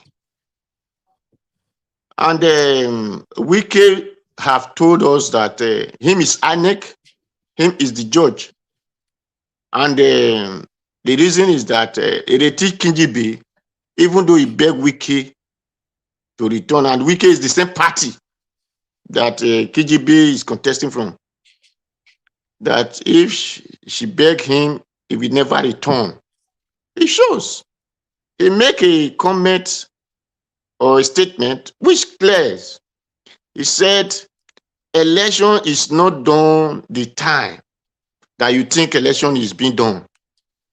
He said election is just like a person want to go and write exam. He said you need to start reading, preparing yourself for a year before you go to the exam hall. Not just tomorrow you just start to read. Say you will not do anything. So Wike have let us know that they have rigged election that Nigeria want to do next year, that they have started rigging it this time. And that is why they have picked INEC as Amupeton or Amupaton, which become the INEC chairman now. Because I believe we did not even know that person like that exists, where there are people who were working with INEC who make sure that the beavers that they are using today, that they are not saying network we off and network we go this. People were there who will have take over from the Yekubu that could not show Nigeria what they vote or how they can't eat. The Yekubu. People were there in INEC that will have taken over from them, but suddenly they went and looked for Amupaton wherever he found himself or wherever he had, and bring it to become the chairman of INEC. So election is not done that day. And that is the reason they appointed the chief judge of Nigeria, not the judges select who will become chief judge. Then Tinubu is the one we appoint who will become chief judge. Don't you see that they have prepared for the election? Because the judges are the one who will tell you this is their senior and this is the person, the position supposed to, with the faithfulness and this and that. This is who is supposed to become. Not a president will just pick any hard person, whether it was his father-in-law, his great-grandfather's son, or what daughter, and I said, you are not the chief judge. It is, you see that that country is not a country. They will tell you that the president have right to do anything. He doesn't have right to do anything. It is not everything have right to do. But because the people lost their senses, that is where they will not tell you the president have right, that we just pick it. The judge supposed to be the highest. Is it not the judge that swear in president in to office? Why is it not him? Is not the one to pick chief judge? The people that swear you, a justice, I believe, is a group of people. Not just, that is why they said you are going to appeal court. It is not one person. When you go to Supreme Court, it is a group of judges who decide. But the useless country we came from, people claim to be so wise, educated, and this ignorance educated, who illiterate, who claim those educated illiterate, who claim they are so vast. Any place they go, they are this, they are that, because they can just speak another man language and they give them paper, which cause certificate. The right thing, the procedure of life, they don't know anything about it. So what will you people expect? Because these are the two people that they will tell you, Nigeria, just go and do your own, go and stay inside the sun, or even inside the rain, go and stay there. Even you can break your hair, break your leg, that's one of those problems. Then at the end of the day, they will give you what they prepare. Because if not, Wike will have not have such audacity, be saying it is not that day election is be done. That election is like preparing for exam for a long years. You have to prepare for it. Because if you have to prepare for it, Nigeria, we are the one who to decide. And you told Nigeria on the 16th is where the Nigeria will come and decide. Then if it is the real election that Nigeria want to decide. Sir? So what you just said now, do you know here there's election going on? They call it now. The days before, there are some days given before the re-election. They call it early voting. The re-election day is tomorrow. Just to butcher what you say now. There's a day, the re-election day is tomorrow. So what we can say, I don't really understand. But go ahead, sir. So if Nigeria are the one to decide, the election day will have been on the 16th. That is election day, and that is the day Nigeria will have come and decide. And if not, the INEC and the court that they sending them just go and do anyhow. The INEC and the court, if they will have given Nigerians what they vote, exactly time they are voting, and any paper that was struck, the entire election will be cancelled by the court. It is not the duty of the court who will not be saying they are using technique, they are using the other whatever they call logistic or whatever they call the names that they are using, tactical or whatever. Then come and said that is what they use. They will say it's a law. Which kind of law? Useless law. A law of election is INEC give Nigeria what they came out for. And if your paper is struck, that shows you are a criminal. That shows that was not election. You go back and rerun it so that everything will come the way Nigeria did it. It is not our duty to announce who win or who did not win. It is the Nigeria duty to choose who they want. That is just how. And in other hand, I will still say that since it's not the INEC and whatsoever call, it's not the chief judge and it's not the same people in Nigeria that want to vote, that want to choose Ireti kingibe or whatever they call her name. Is telling Ireti kingibe that you are not worthy to lead your people, and which is truth. Because Wike cannot have such audacity and go to Kogi and tell Natasha that even though you beg me, you cannot return. He don't have such audacity. Even as Yeye Bello are doing that, he's not able to turn Natasha. He cannot overturn Natasha. Because the money that Ireti kingibe, I believe Ireti kingibe is even receiving more money than Natasha because she has been there for many years. If you do well for your people, who is that referat that will just come and say you cannot return in your own time when whatever you did is really giving them life? It will not possible. But it can only be done when that they themselves are not happy because the money you are heaping as if you are carrying the cup of ice cream. Heaping and heaping. Tomorrow you will no longer be there to eat the money. Instead of you to use that money to work for your people. Then a country where you are not supporting your group to buy just one solar panel, a solar pole. Is it not 200 million, or whatever million, or 20 million for one solar pole? Then why will you return back? You cannot return back. Because when you allocate such money, you did not really go and give them light. You did not give them anything. That money go into your pocket. Then how will you return back? Just like those states now, the 3 senators, anybody vow and say they will not return back. They can never return back because they are not senators. They are silly talks. They are just senators. Because if they are senators, they will have been working for us. That is it. So that is only what I can say. Because if not, I don't see anything that will make Wike to be so powerful and say to Kingibe that you cannot return, even though you beg me. It's in the people of Abuja. If Wike, the people of Abuja, well, it is so. It is obvious. Then the other useless one who claimed to be one of the lawmakers said that, oh, is it not the time that he was a governor? So that tell you how this government is giving, lavishing money, our Nigerian money. He said it's not the time that he was a governor. That they will have now, he cannot return back law. He will have go back to become a governor, but he cannot do it.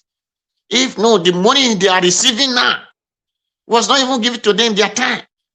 Did you see that? The money that they are receiving now.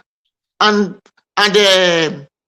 if we are not thanking the president that he have made the tax law, he have made this one law, but he could not make police law that police must start today. State police must start. Or regional police must start. He could not make that law for them to support. For the even though they did not say I, for them to say I have it. He could not able to do that. Then he was able to tell them that Nigeria will fail for network. And they say they put paper or a hammer on that. Is those people, are they not mad? Are they not foolish and stupid?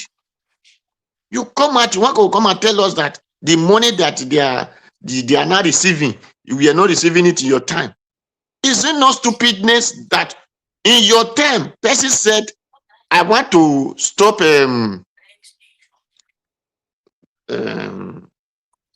Good Lord said they want to remove subsidy. In your own time, they said they want to remove subsidy. Now, the same person you are praising today said they should not remove subsidy. Someone is talking, please. They said they want to remove subsidy. The same person you want to praise in stupidity said they should not remove subsidy. He came out with cat skirt. He packed and block Ojota, block Oshodin, block everywhere. Then you are now praising him for him destroying the country. Because if subsidy, to remove subsidy, if it were a good thing, he would have allowed that person to remove it. How many years before his time? That means the benefit that he claimed that I want to give today will have been the benefit that will have Nigeria will have been benefiting since then. If really subsidy to remove was a good thing. Then in other hand, the laws that you said he give to you, he give to that. Then why did he not say that network must be stable? Because he promised that when I come, I will give you stable electricity. Then why is he not putting asterisk that maybe there will not be network? And you want to tell such person, and you even open mouth and said it was not only your power, because we will have had the power to reject it. But because we don't care about Nigeria, so that is why we approve it. That is just the answer there. Because we did not love Nigeria, we don't care about Nigeria, whether whatever will happen to them. That is why we approve that your wicked amendment you bring as reform. Because if not, there is no need of you accepting such if it is Nigeria favor. Nigeria said we don't need such thing. Then you will have said, since you told the president that you people also have the right to reject it, you will have rejected it for the sake of Nigeria, if really you love the country. If not that you want to be collecting money from the country. You people see the country as business. That is why you go and use our name to borrow money, use our resources that we're supposed to benefit for to go and borrow money, then you now pack it for your wife who did not have office. If you people were not thieves, how will your wife be going with such, they call security? And you say security should not be for any other person again. No VIP security. Then why your wife is going with security? Do they vote for your wife? Did your wife have any position in the country that the country give to her? Even if they give to her, it should have not go with security. Because there is no security for any VIP. Your wife is just a VIP. Why must I go have with such security? You people are criminals. It is only criminals that are afraid. That is why Peter Obi doesn't afraid when he's going to anywhere today, because he's not a criminal. His wife is not a criminal. Mother Kwesili is not a criminal. Those people that are not criminal, they don't afraid. Where they are going freely. They are afraid of everybody. It is It's only criminal like Tinubu wife that can pack police, pack soldier. Even the husband said nothing like that should ever happen. Pack what they use the SSS, they call them the DSS, and so on and so forth. You pack all of them. Then they are not even ashamed. So my riding machine, riding this and that along with you. Because they are criminals. Because it's only criminal, they are afraid. A clear conscience, fear no accusation. According to those who talk English. Thank you, Mr. Njawash. Thank you very much. Thank you. All right, Mr. Odua, thank you, sir. Thank you for that submission. Everyone on the panel have given their submission. Mr. Jonathan just coming in right now. Before we allow Mr. Jonathan to speak, I'd like us to quickly listen to this because America is begging UK now to give them permission to use their airspace, you know, to deal with Iran properly, to remove the nuclear weapon in their country. There's no way they can achieve this goal without not going through the UK airspace. Now, United Kingdom Prime Minister can come and can say, okay, no wahala, but we not get hand for this fight. We not go figure hand for this fight. In our space, you want to go use, you feel go use them. But people, this thing, it got the way beneath they call it got that ball. It doesn't get them. But meanwhile, I like us to listen to this, our brother. I think he will analyze it much better than me. Let's take this. UK enter inside this their conflict where they get between Israel and Iran. In fact, right now, Donald Trump, US, don't go meet United Kingdom. Don't tell they say they need their permission to make use of their military base to send strike enter inside Iran. Now, UK on the other hand don't agree, but they thought say they don't wash hand come for the war, so they don't get anything for that particular war. But unfortunately, they not go feel refuse the request of US because US are their ally. The United States has requested permission to use British bases for that specific and limited defensive purpose. So the Prime Minister of UK don't come outside to talk. Say their hand no deal. They just they give US their air base for them to carry out that particular strike against Iran. Because for this Basbos to stop, they must comot the source of the nuclear activity or the nuclear power where be say they for Iran.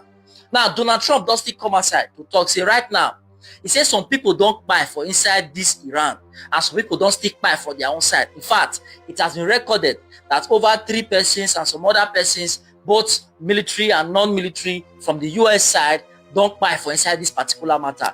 And as such, he say in good enough he promise Americans say some other persons no go stick by. He say more persons go buy, but he go make sure say their objective is achieved.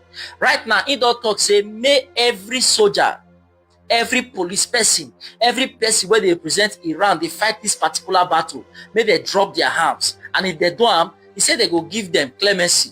In fact, they go give them immunity to ensure that they put a stop to what is happening right now. He said, but if they not drop their arms, say all of them go collect what.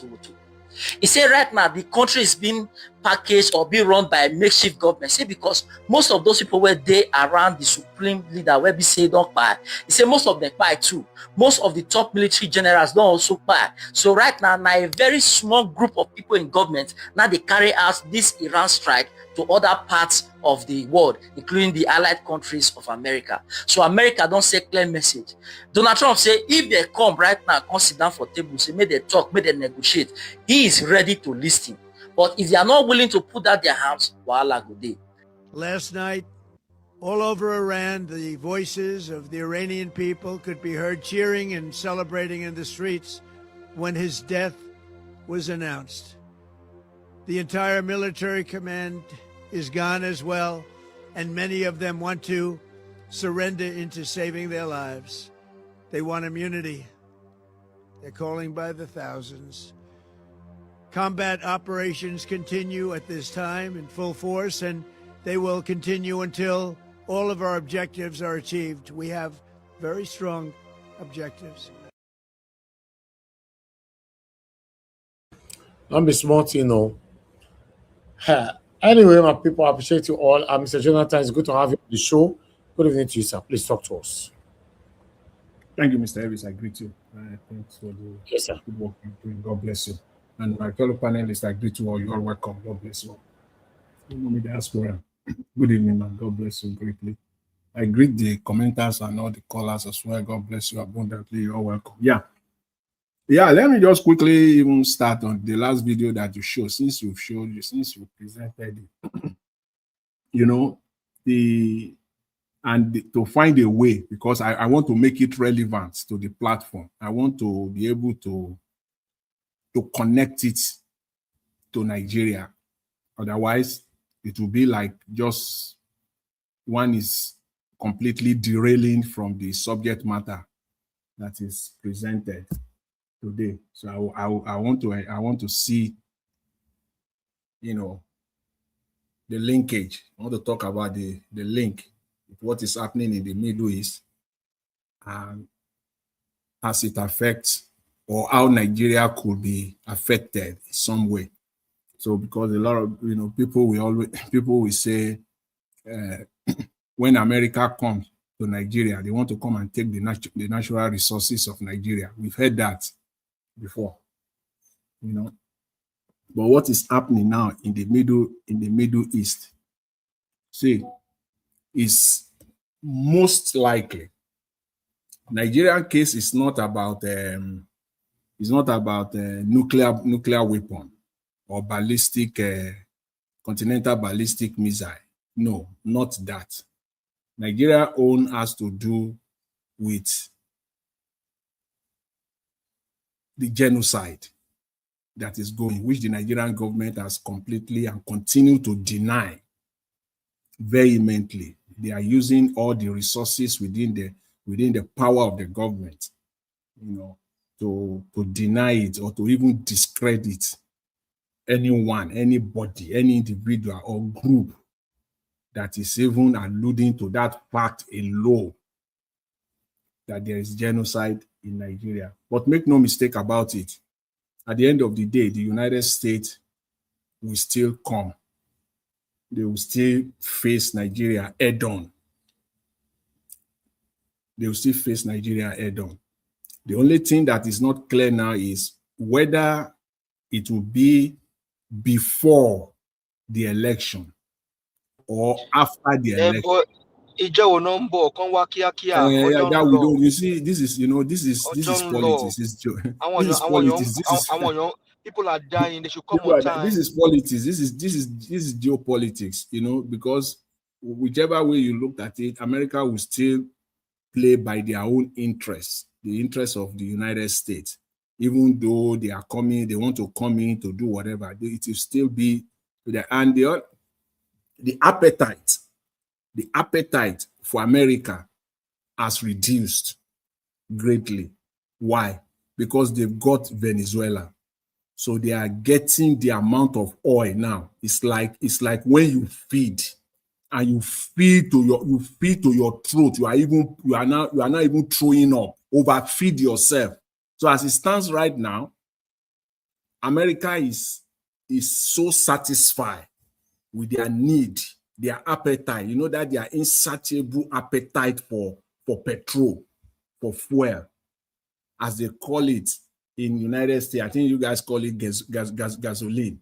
That their insatiable appetite for it, and with the capture, quote and unquote, now the capture of Venezuela, they have been able to fulfill that to a very, very large extent. So the incentive to focus, you will notice that as at the time or before Maduro was captured, focus was on Nigeria. But after Maduro was captured, you will see that appetite just dropped. So let's make no mistake about it, though. America they're still watching Nigeria with close attention. But with respect to with respect to what is going on in the Middle East right now, United Kingdom cannot off, our hands, cannot take off our hands just like that. It can't be now. It cannot be. United Kingdom cannot. This one that they are prime, is politics. The way Donald Trump is prepping the Americans. Day one, he told them up front, there will be casualties. He has told them up front. So when it happened 2 days later, he has told them. Now, even yesterday, he also told them there will be more.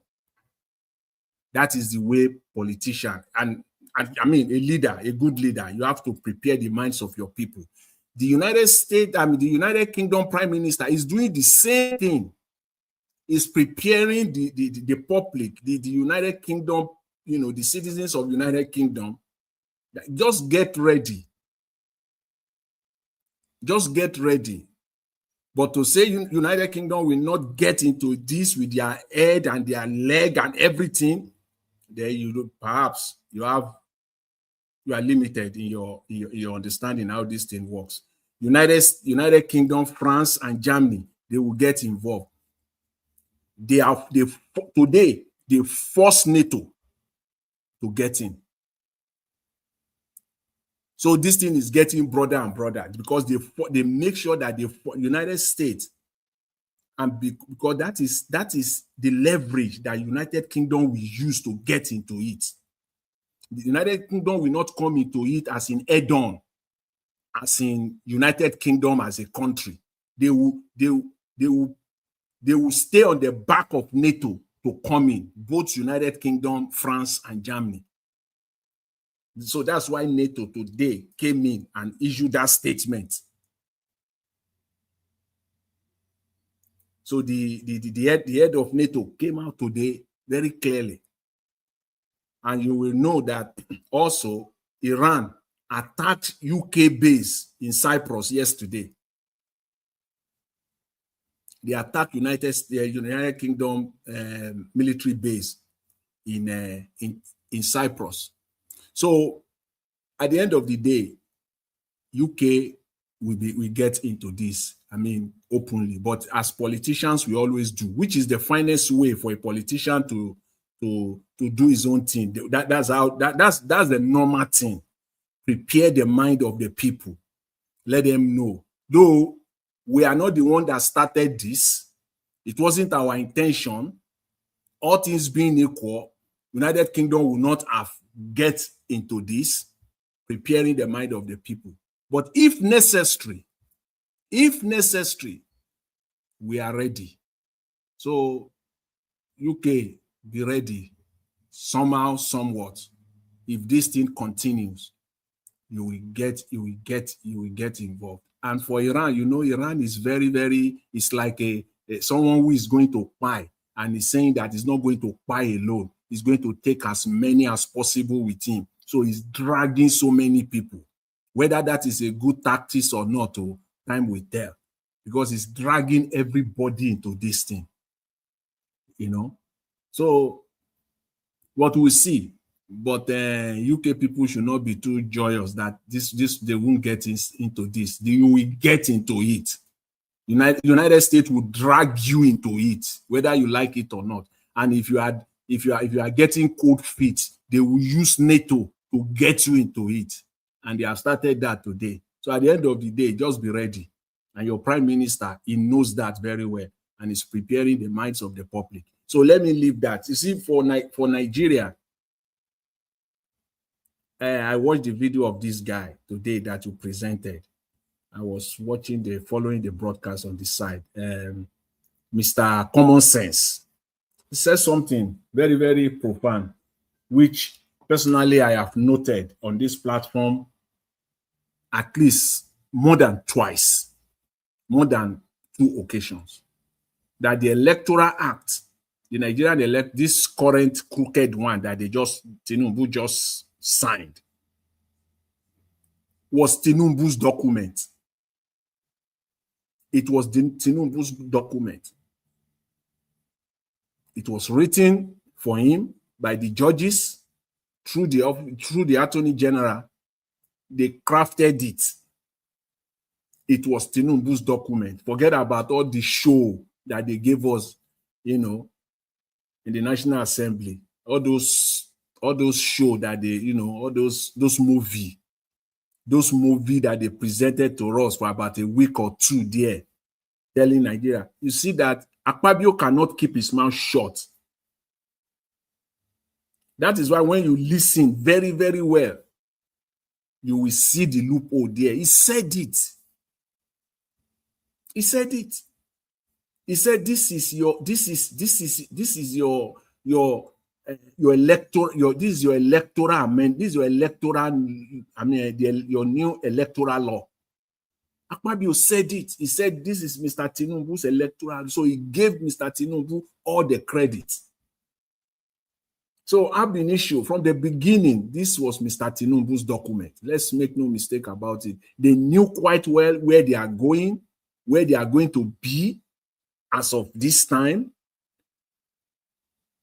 They are so intentional to delay the process from 2024, make it so late to this time. So don't let us be naive or be deceived. From the get-go, this was Mr. Tinubu's document. He had the Senate, he had the National Assembly in his grip. He's holding them. So don't let us be deceived at all. Mr. Tinubu is not ready to go. But as I've always said, the Nigerian people can get him out. Only the Nigerian people can get him out. You will need the opposition to do their part to get Mr. Tinubu out. The opposition must play their role very, very well to get him out. Because even if Nigerians do their part and the opposition fail, Mr. Tinubu is going nowhere. It's a collective thing. The opposition must play their role. But as I said there yesterday, don't worry. We will know very soon. It's not going to be, this one is not going to be too long. Maximum 60 days. By the end of April, we will know. We will know the opposition, we will know where they stand. We will know their true intention. Some people have alluded to the fact that they are working, some of them are working for Tinubu. Don't worry. We won't wait too much longer. We will know because there's no place for them to hide. By the end of April, we will know whether they are working for Tinubu, whether they are ready. I think it was Give Us Amanda who said yesterday or the day before that it's not sure that the opposition is ready. Don't worry. We will know. You see that uncertainty, you will probably remove it. You will say it with certainty that the opposition is not ready. You know, we're still putting that caveat there now. Maybe, maybe not. The opposition is not ready. But don't worry. We are all here. Let them be playing their game. See, for each and every day that goes by and the opposition is doing nothing. And when I say the opposition now, I'm being really, really specific. I'm referring to the ADC. For each and every day that goes by and they do nothing, Mr. Tinubu is getting closer and closer to the realization of his second term. Yes. So time is not on their side. You know, Nigerian politicians, they know how to use time. They know how to use it. Exactly. See, Wike might be a drunkard. Might be a drunkard. It might be, you know, sometimes there's this adage, I don't know, they will say, if you want to hear the truth, you go to in a village or somewhere, you go to the drunkard there. He knows everything. Don't discard what the drunkard is saying, you know. You know, he said that Amici, when Amici was in government, he fought vehemently against this electronic transmission. He fought against it. So they know what they are doing. They know the game. So they are doing now. It is their turn. They are doing it. You see this time wasting thing that Tinubu has been since 2024. delaying this electoral reform till now, make sure that it will make it so tight. It's a game. It is the same game that the opposition is playing within themselves. The game of time. But Tinubu, you know, they both know themselves. The time game. But as it stands right now, it is Tinubu 1, the opposition 0. How soon they will equalize and take the lead, we'll wait for another 60 days. Mr. Elvis, I will drop it there for now. Thank you, guys.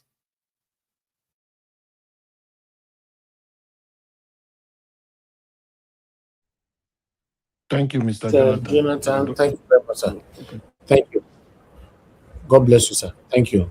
Okay, Ogashimize, if you are there, I would like you to talk to us so that we can have our final submission. Good evening to you, sir. Ogashimize, you are not there. Yeah, okay, I'm here. Okay, thank you. I'm here, my brother. Good morning, sir. Good morning. Good morning. Good morning. Good evening, sir. Thank you. All right, I greet everyone. Good evening, everybody. Good evening, Naija Watch, for all you do. I greet all Naija Watch family. Mama and diaspora, I greet you for all you do. Mr. Jonathan and others, I greet everyone for coming out every day, laying your voice out. Man, Mr. Naija Watch, me, I get fight, yo. I get fight where they carry come for you. Network kick me out. I put my camera for 78 years. You know, if you recognize me, I go fight you. Hi. That's one thing I want to say yesterday. I beg no vex. Okay, no problem. Sometimes we know they know more on day backstage. Thank you. Yeah, you know, maybe because of we won the match yesterday, we are so happy. Exactly. You know, with the marriage chasing us since 2023, they didn't come out and say something again. All right, my people. See, Ogashimize, no go there. No go there. Just say what you want to say. Alabo. Okay, Mr. Alabo, I don't hear you. It is what it is. That's one thing I want to say yesterday. That okay, can I put that one aside? You see, this your Naija Watch. This your write up. You know, that is where I see people. You see, Wike. Don't you know? You know, Wike is a devil. Don't you know it's one of the devil we have in Nigeria as a politician in Nigeria? Wike is a two-faced or four-faced person. You see? So, Wike want to see relevant in Nigerian politics or in this government. That's why Wike will be doing all what he would do so that he can retain that that minister. So Wike will do everything. You see, all this one, the time you will see Wike in action, again, is 2027. You saw this one he do. Everyone is complaining. Like what Charles was asking, telling last week interview Charles did to this guy, that ADC guy. You know, telling Wike is moving. Why not Atiku and Obi will be moving around? How can a journalist asking such silly question or asking or saying that thing or bringing it even at all? A journalist can't even say, is it proper that Wike will be going around to polling unit by polling unit and checking who is voting or who is not voting? At a point, you bring out coffee and put. Is it not criminality? It's criminal. The criminality in Nigeria is too much. Both the politician and even it's too much, and ordinary people too. We get going from polling unit to polling unit. What does it mean? One man, one vote. If you vote, you go inside your house. If freaking go inside your house. You're not an INEC chairman. You're not an INEC whatever. Even INEC chairman don't go around. It's only the people that supposed to be there. You know?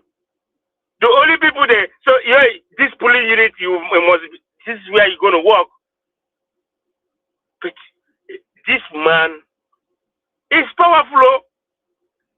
Yes, he can do anything. He can do undo. Check the way he danced last year, 2023. Everybody see that he's with P2B. At the point, what happened? It's a chameleon. A real chameleon. So, it don't surprise you. He can do anything.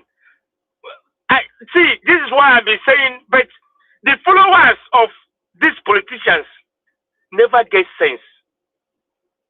The masses, the people that are crying that they want to do good government, but today you come out, the person will still come out. You clapping for him whether he say nonsense for his mouth, whether he say anything, he doesn't care. You clap for him, you cheer him up, you stand on the road, you be hailing him. This is the problem Nigeria have. Why are you hailing? Why are you hailing someone that's suppressing you? Somebody that is killing you? Eh? So why are you hailing him? It's too bad. You know, it's too bad that all these things is happening in Nigeria and they still doing all these things. So let me tell you one thing. It's too much that Nigeria will just keep quiet. All these things will be still happening. This is not good. Election is around the corner by next year. But we are every day, everybody's coming out here saying one thing or the other, speaking out, voicing out. But them, they don't understand what is going on. That's why they will, all of them will come and say, oh, there's no network in this. Others will say, no network in their place. Is you not crazy? Everybody is using smartphone. Everybody uses smartphone.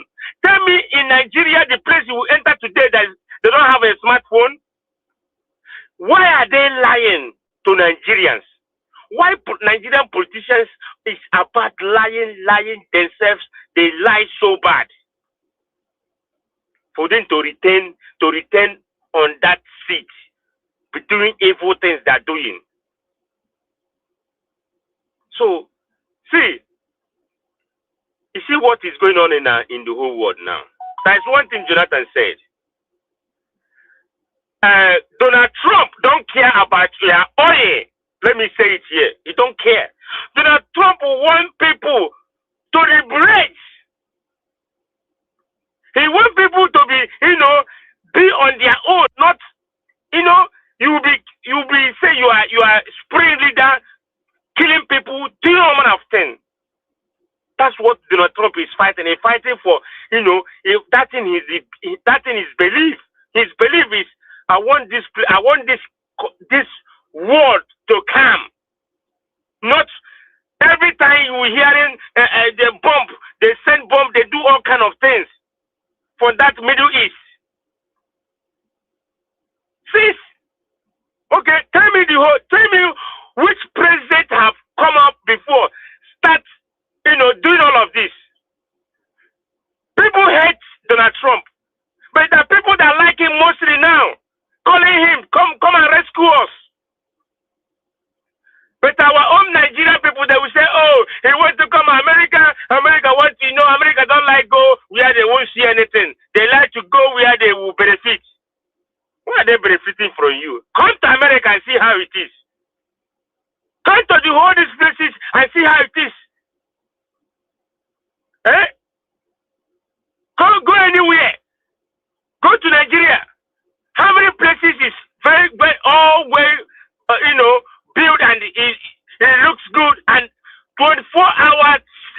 of light. None. Okay, Abuja. Look at, okay, we say they build Abuja, Lagos. But look at their place. Look at the place. You say you want oil. Which oil? No, Donald Trump wants people to be free. He wants people to be free. Freedom. Now he wants to give the whole world. He wants peace.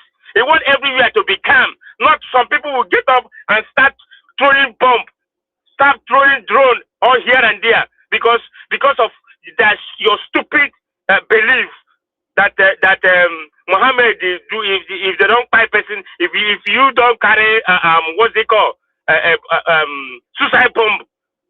A human being would do a suicide bomb and enter somewhere and bomb everywhere. You tell me that person is a human being because that's your stupid belief. It's nonsense. Okay. Another thing, let me tell you, today I want to ask us a question. If you die today, are they going to celebrate because you die? How many Nigerians will die? Tell me now. When Abacha died, Nigeria was so happy. Everybody celebrates because the man died. You see the Iranian supreme leader. He died. They killed him, and what happened? Everywhere was celebrated. If you die today, are people going to celebrate? Are they going to celebrate? Oh, thank God, they have given through you outside.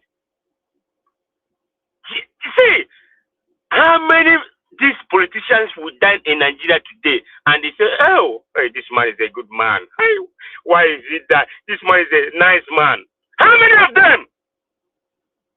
How many of all those politicians in Nigeria will die today, and you will weep for them? The only thing will be happy. If Tinubu die today, tell me Nigeria will jump and say yes. So many of them, if Wike die today, people will celebrate. Because Nigeria know that those ones that are hitting Nigeria, making Nigeria to go suffer. If they die today, Nigeria will be happy. Any of them. Because if a good man dies, everywhere will be calm. Everybody will be weeping. Ask yourself, if you die today, how people gonna say? Are they gonna say good or bad against you? Thank you, Niger Watch. I stop here. All right. Thank you, sir. Thank you very much. Okay, guys, let's have a final submission to 2 minutes. So we round up. Mr. Alabo, your 2 minutes starts now. Thank you. Mr. Alabo, you are not there. Margarita, please, your 2 minutes. I'm here. Okay, Mr. Alabo, are you there? Go ahead, Yes. everybody get close to your mic. Thank you all. Go ahead, 2 minutes, sir. All right. Thank you, sir. I strongly believe it is possible for us to fix our country. We cannot continue to allow people to go scot-free with impunity. We must continue to speak out. We must continue.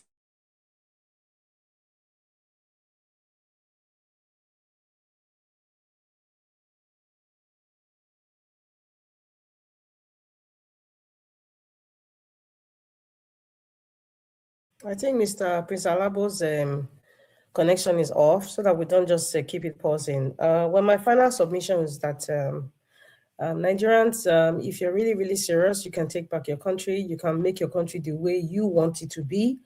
Nobody can force you. And I think many Nigerians are so comfortable because the people of the diaspora are kind of helping them on their daily lives. Well, what are you all going to do come January 16, 2027, when they still demand it from you again? What are you all going to do? Thank you very much, Mr. Alvis. Another thing too about this, the last video you talked about, Britain using their airspace, rather Britain as an ally of the United States, allowing the United States to use their airspace, to fight, but kind of saying, oh, please, we're not involved. You're already involved. The British should stop kidding themselves. They're already involved. As long as you follow, as long as you give permission to your ally, you know, to use your house to keep bad things, you're already involved. Now psychology where they play. Now psychology they preparing people because the backlash. Like, okay, see what happened in Iran just attacked Saudi Arabia, I think yesterday or 2 days ago, because even the American government was asking Saudi Arabian government to use their airspace. It was announced. And the Saudi prince said, no, they would not allow it. But however, the Iranians know behind the scenes, Saudi Arabia gets most of their, their weapons and stuff is from the United States. So they have included the United States. Listen, there are countries around where they are going to be attacking right now. That's what Iran is doing. You know, Saudi Arabia is around, Tehran is part of it. Okay. UAE is also part of it. Qatar is part of it. So around that axis, thank you. they're attacking everybody. So Britain, wake up. Everybody is alert right now. Every embassy is alert. Thank you, Mr. Elvis. You see, make our good not kill us. So now help America and not say a good we want to do for now. Not they turn against us. No wala. Forget about this one. Your leg and your head, you don't do Mr. Elvis is afraid. He's just trying to play safe. Is Nigeria part of the country, Madam Rita? Excuse me? Nigeria part of the country. Nigeria, what can Nigeria offer? Nigeria don't offer. Nigeria don't offer. They protest. Nigeria can give white powder. I beg. All right. Mr. Jonathan, your 2 minutes, sir. Thank you. Oh my God. You know, Madam Rita, now you and Peter Obi fit what you are the person where Peter Obi no say there are people. Now you go be the Iron Lady. If Peter Obi just grab you as a personal. Madam Rita for next Edo governor. But you see, no, the thing is that the thing where fit. You know the thing where fit, Madam Rita. Edo governor. You know the role where fit, Madam Rita. Edo State governor. You know the role where fit him. You know the role where fit him. You don't need to go for any elective office. If Peter Obi become the president of Nigeria, just grab Madam Rita, put you for Aso Rock. Now you go to do the dirty job. They go no say there's one. Now you go to do the dirty job for him. Edo State governor. Please, define the dirty job, or I beg. I don't know. No. You know the dirty job. Wait. You know the dirty job, I beg. Dirty job, quote and unquote. Let me define it. The dirty job, we say all those people, all those rodents, where go on come steal money. You know, through the back door. Now you go to deal with them. Now you go to expose them. And they say, how did they know this thing? They're not going to say there's one lady where they inside. Now they do this job. So now the time, every good leader, president, they get people like that. You don't know them. But she's good for Edo State governor. Madam Rita. I am not interested in being Edo State governor. They will just see you don't have to be interested. We are nominating you already. You don't have to be interested. I am not interested in being the governor of Edo State. Thank you very much, at least for believing in me. All right. Let me. You just be the senior. They will just give you the senior special advisor to the president. Special duties. All right. See, your role cover everything. All the people where they steal Nigeria blind, they go just they say, how then they take no? Who be this person with this? There's one lady, and that lady. If you don't go through that lady, you can't get anything. All right, thank you, Mr. Jonathan. So, Mr. Elvis, so I just said that on the line, but I don't get time again. Okay, thank you. Thank you. You won't throw me out. Let me just say this, Mr. Elvis. Just where in the run they go now? Where Mr. Elvis? Where you want run go? We are here. You pay me to do this. Can I be here? There's no light in Nigeria. There's no light. Running on gen. Apart from light, none of the energy that they do here. It's just this is what I call it back for you. You mean say? Go ahead, Mr. You mean say as you did there now, you don't get light. Light not there Nigeria. Not there here. I'm using solar. When I vote Tinubu, you people will not pay for light estimated bill. Okay. Wow. Anyways, let me leave it there, Mr. Elvis. Thank you for the good job you are doing. God bless you. Thank you, Mr. Jonathan. Thank you, sir. Mr. Dua, your 2 minutes, sir. Okay, thank you very much. Thank you very much. Well, I don't need to too much emphasize on Iran and Iraq and US or Israel, because the one happening in my country is more than this Iranian own.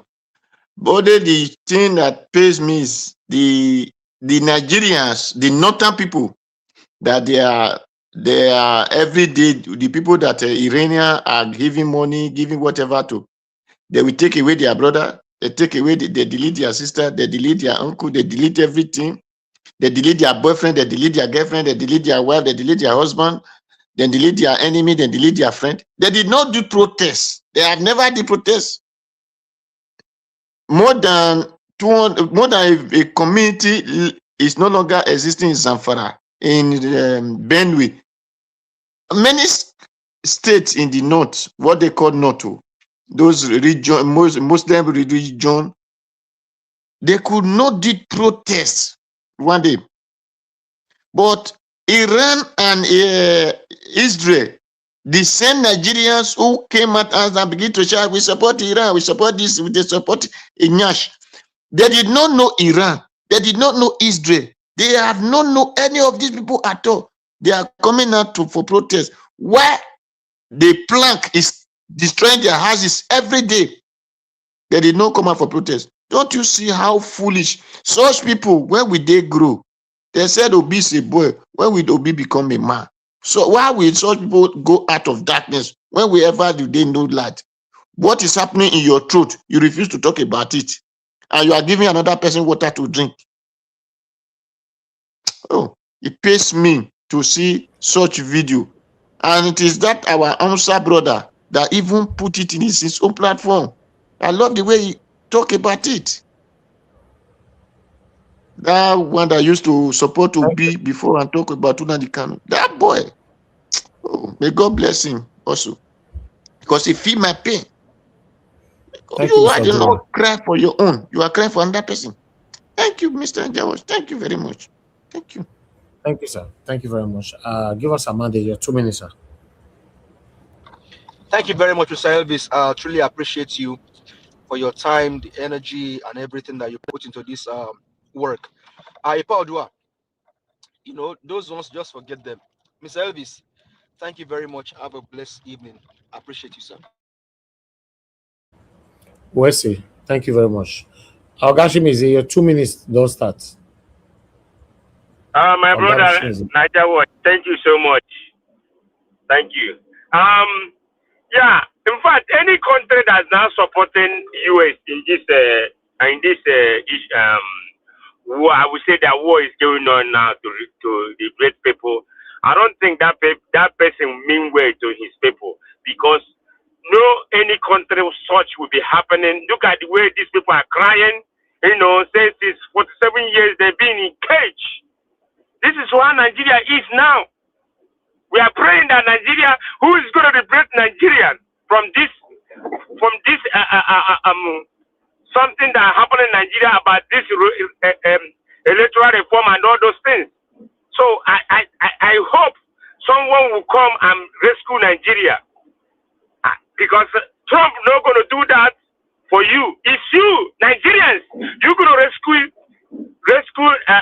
Nigeria. You're going to rescue yourself from these evil people, from these evil politicians, so that from there a new Nigeria, we can say a new Nigeria is coming. But anybody are telling me a new Nigeria is coming, it's not true. Until we get it right. Then if you say a new Nigeria is coming, I will say yes. But now, no electoral reform, nothing like a new Nigeria. Thank you, Naija Watch. All right, thank you, Mr. Chimisi. Yes, sir. If you give me maybe a minute or two, I just want to say one or two things about this Iran-Israel US war. You know, I'm just. But sorry, can you add this about the oil? Can you add the oil aspect also? Why are you always interrupting? Why? Let Mr. Jonathan speak, please. I beg.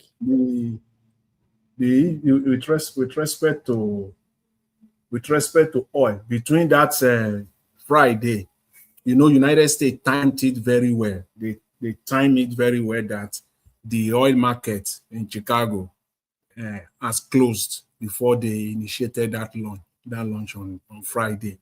So at least Friday, Saturday, maybe the dust will settle, because the ripple effect on the price of oil could have been more devastating. So they are able to manage it by Friday night, Saturday, inject cash into that market, so that today, the United States, forget it, their traders are all in today. I can say this authoritatively. They are all in the market today, buying crude oil, as in they injected, significant amount of cash into that market today. That's why we are not seeing the crude oil crashing today, despite the fact that the Saudi Arabia refinery has been attacked.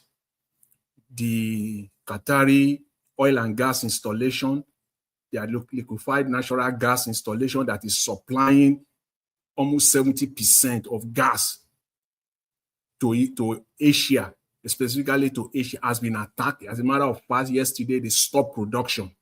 So when you factor all this in, where do you expect the price of crude to be by today? I mean, it will have been off the roof, but United States is backing it up today. As seen, backing it up. They are fighting it because Donald Trump will have no place to stand. You are fighting the war. Americans don't want to see the price of the price of oil, their fuel. You know, say by today, tomorrow, they are now buying 1 gallon for $6. No matter what you tell them, they are not going to listen. So they have to back it up. So it is the reaction of United States that is still keeping the crude oil price standing. So we have only seen about 5-6% up. Can you imagine? Where even on top of it all, Iran has blocked the sea, 70% of crude oil movement passed through southern Iran. Iran has blocked it. More than 500 tankers, ship, they are stuck. So normally, by today, the price should have been in the range of $90 per barrel. But no, it's still hovering around $80. So, and that is the work of United States. So that is much about the price of oil that I know, of today. The other thing is that, see, this war, I think, this war that they have started, is not going to be an easy one. No. It's not going to be an easy one. It's not going to be as quick as many might have, thought it to be. No, it's not going to be. Iran is ready to fight to the end. They are ready to fight to the end. Whether they are making the right choices or the right decisions since Saturday or not, I think the next 4 or 5 days will tell us. Because this attack that they are attacking Saudi Arabia, attacking Aramco, Aramco, the largest refinery in the world, attacking Aramco. Aramco shut down. Attacking Qatar gas installation, that is the refinery that is supplying liquefied natural gas to almost 70% of Asia. They shut down. Whether that decision from Iran is a good one, I don't know. But I want Iran to remember Japan, Hiroshima, and Nagasaki. The United States can be brutal. They can also be brutal when it comes to things like this, because they still want to maintain they are the superpower of the world. And the only way they can prove that is devastation. It's true that they have to come up with something devastating. And the reason why Donald Trump cannot do it now, because on one hand, he's saying that he wants to save the Iranian people. But you cannot, on the other hand, go and buy them too. So the United States is in a fix. It's not that they cannot render Iran, level the whole place, but the fact that the people you are claiming to want to help, the people of Iran, and then you still go out and buy them. So what will you be talking about? But it will get to a point, if Iran continue on this path, of attacking all these Gulf states of Saudi Arabia, Kuwait, Qatar, continue to attack them, because the only thing that United States will not joke with is crude oil. If you enter that one, it's like you enter into their hearts, they will fight back. So that's why I said this war that they have just started, like as if nobody expected it, we don't know where it will lead to. So we just keep our fingers crossed, you know, enjoying what is on our part here. We're enjoying the peace that we have here. Thanks to God. Thank you, Mr. Elvis. Thanks to everyone. Thanks for the time. Anyway, I think we flogged it enough. Thank you, Mr. Jonathan, for adding that to it. Nothing in the world right now is pleasing, but our own is even worse. To be honest, worse. Nobody is praying for chaos, but unfortunately, our leaders are not looking at this to take a drastic decision that will be favorable to the people. Rather, they are still prioritizing themselves. I don't know where the world is going. We're just doing our part here. I appreciate to all my people who've come to the end of this broadcast. 4 hours, 10 minutes, still counting. Thank you very much, Mother, for Mommy Diaspora. I appreciate you, Mommy. Thanks for all that you do for us. Thank you, Abu Azim, my brother. I appreciate you. Thanks for all that you do for us here. Get Tide, I can see you. Arinze TV, thank you. I appreciate you, Mother Peggy, Mother Eugenia, Love Manduka, Mother Stella, Masawedo, Mr. Johnson, Emmanuel, Kingsley, and many others. Now God bless all my people. Please allow us to end the show right now, and I'll see you guys again. Fingers crossed tomorrow, 7 p.m. Nigerian time, so we can continue from where we stop. Good night and bye for now.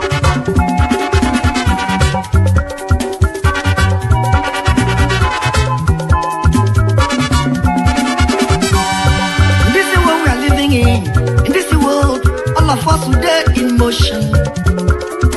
Everybody there in motion.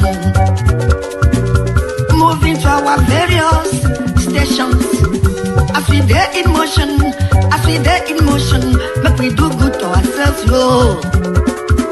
Make we do good to our neighbor. Before we reach our station, every walk gets paid. Every walk gets paid. Every walk gets paid. I make a fear my God.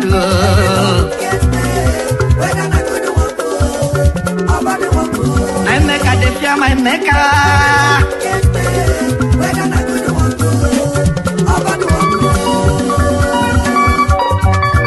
Whoever will come and go song, organize.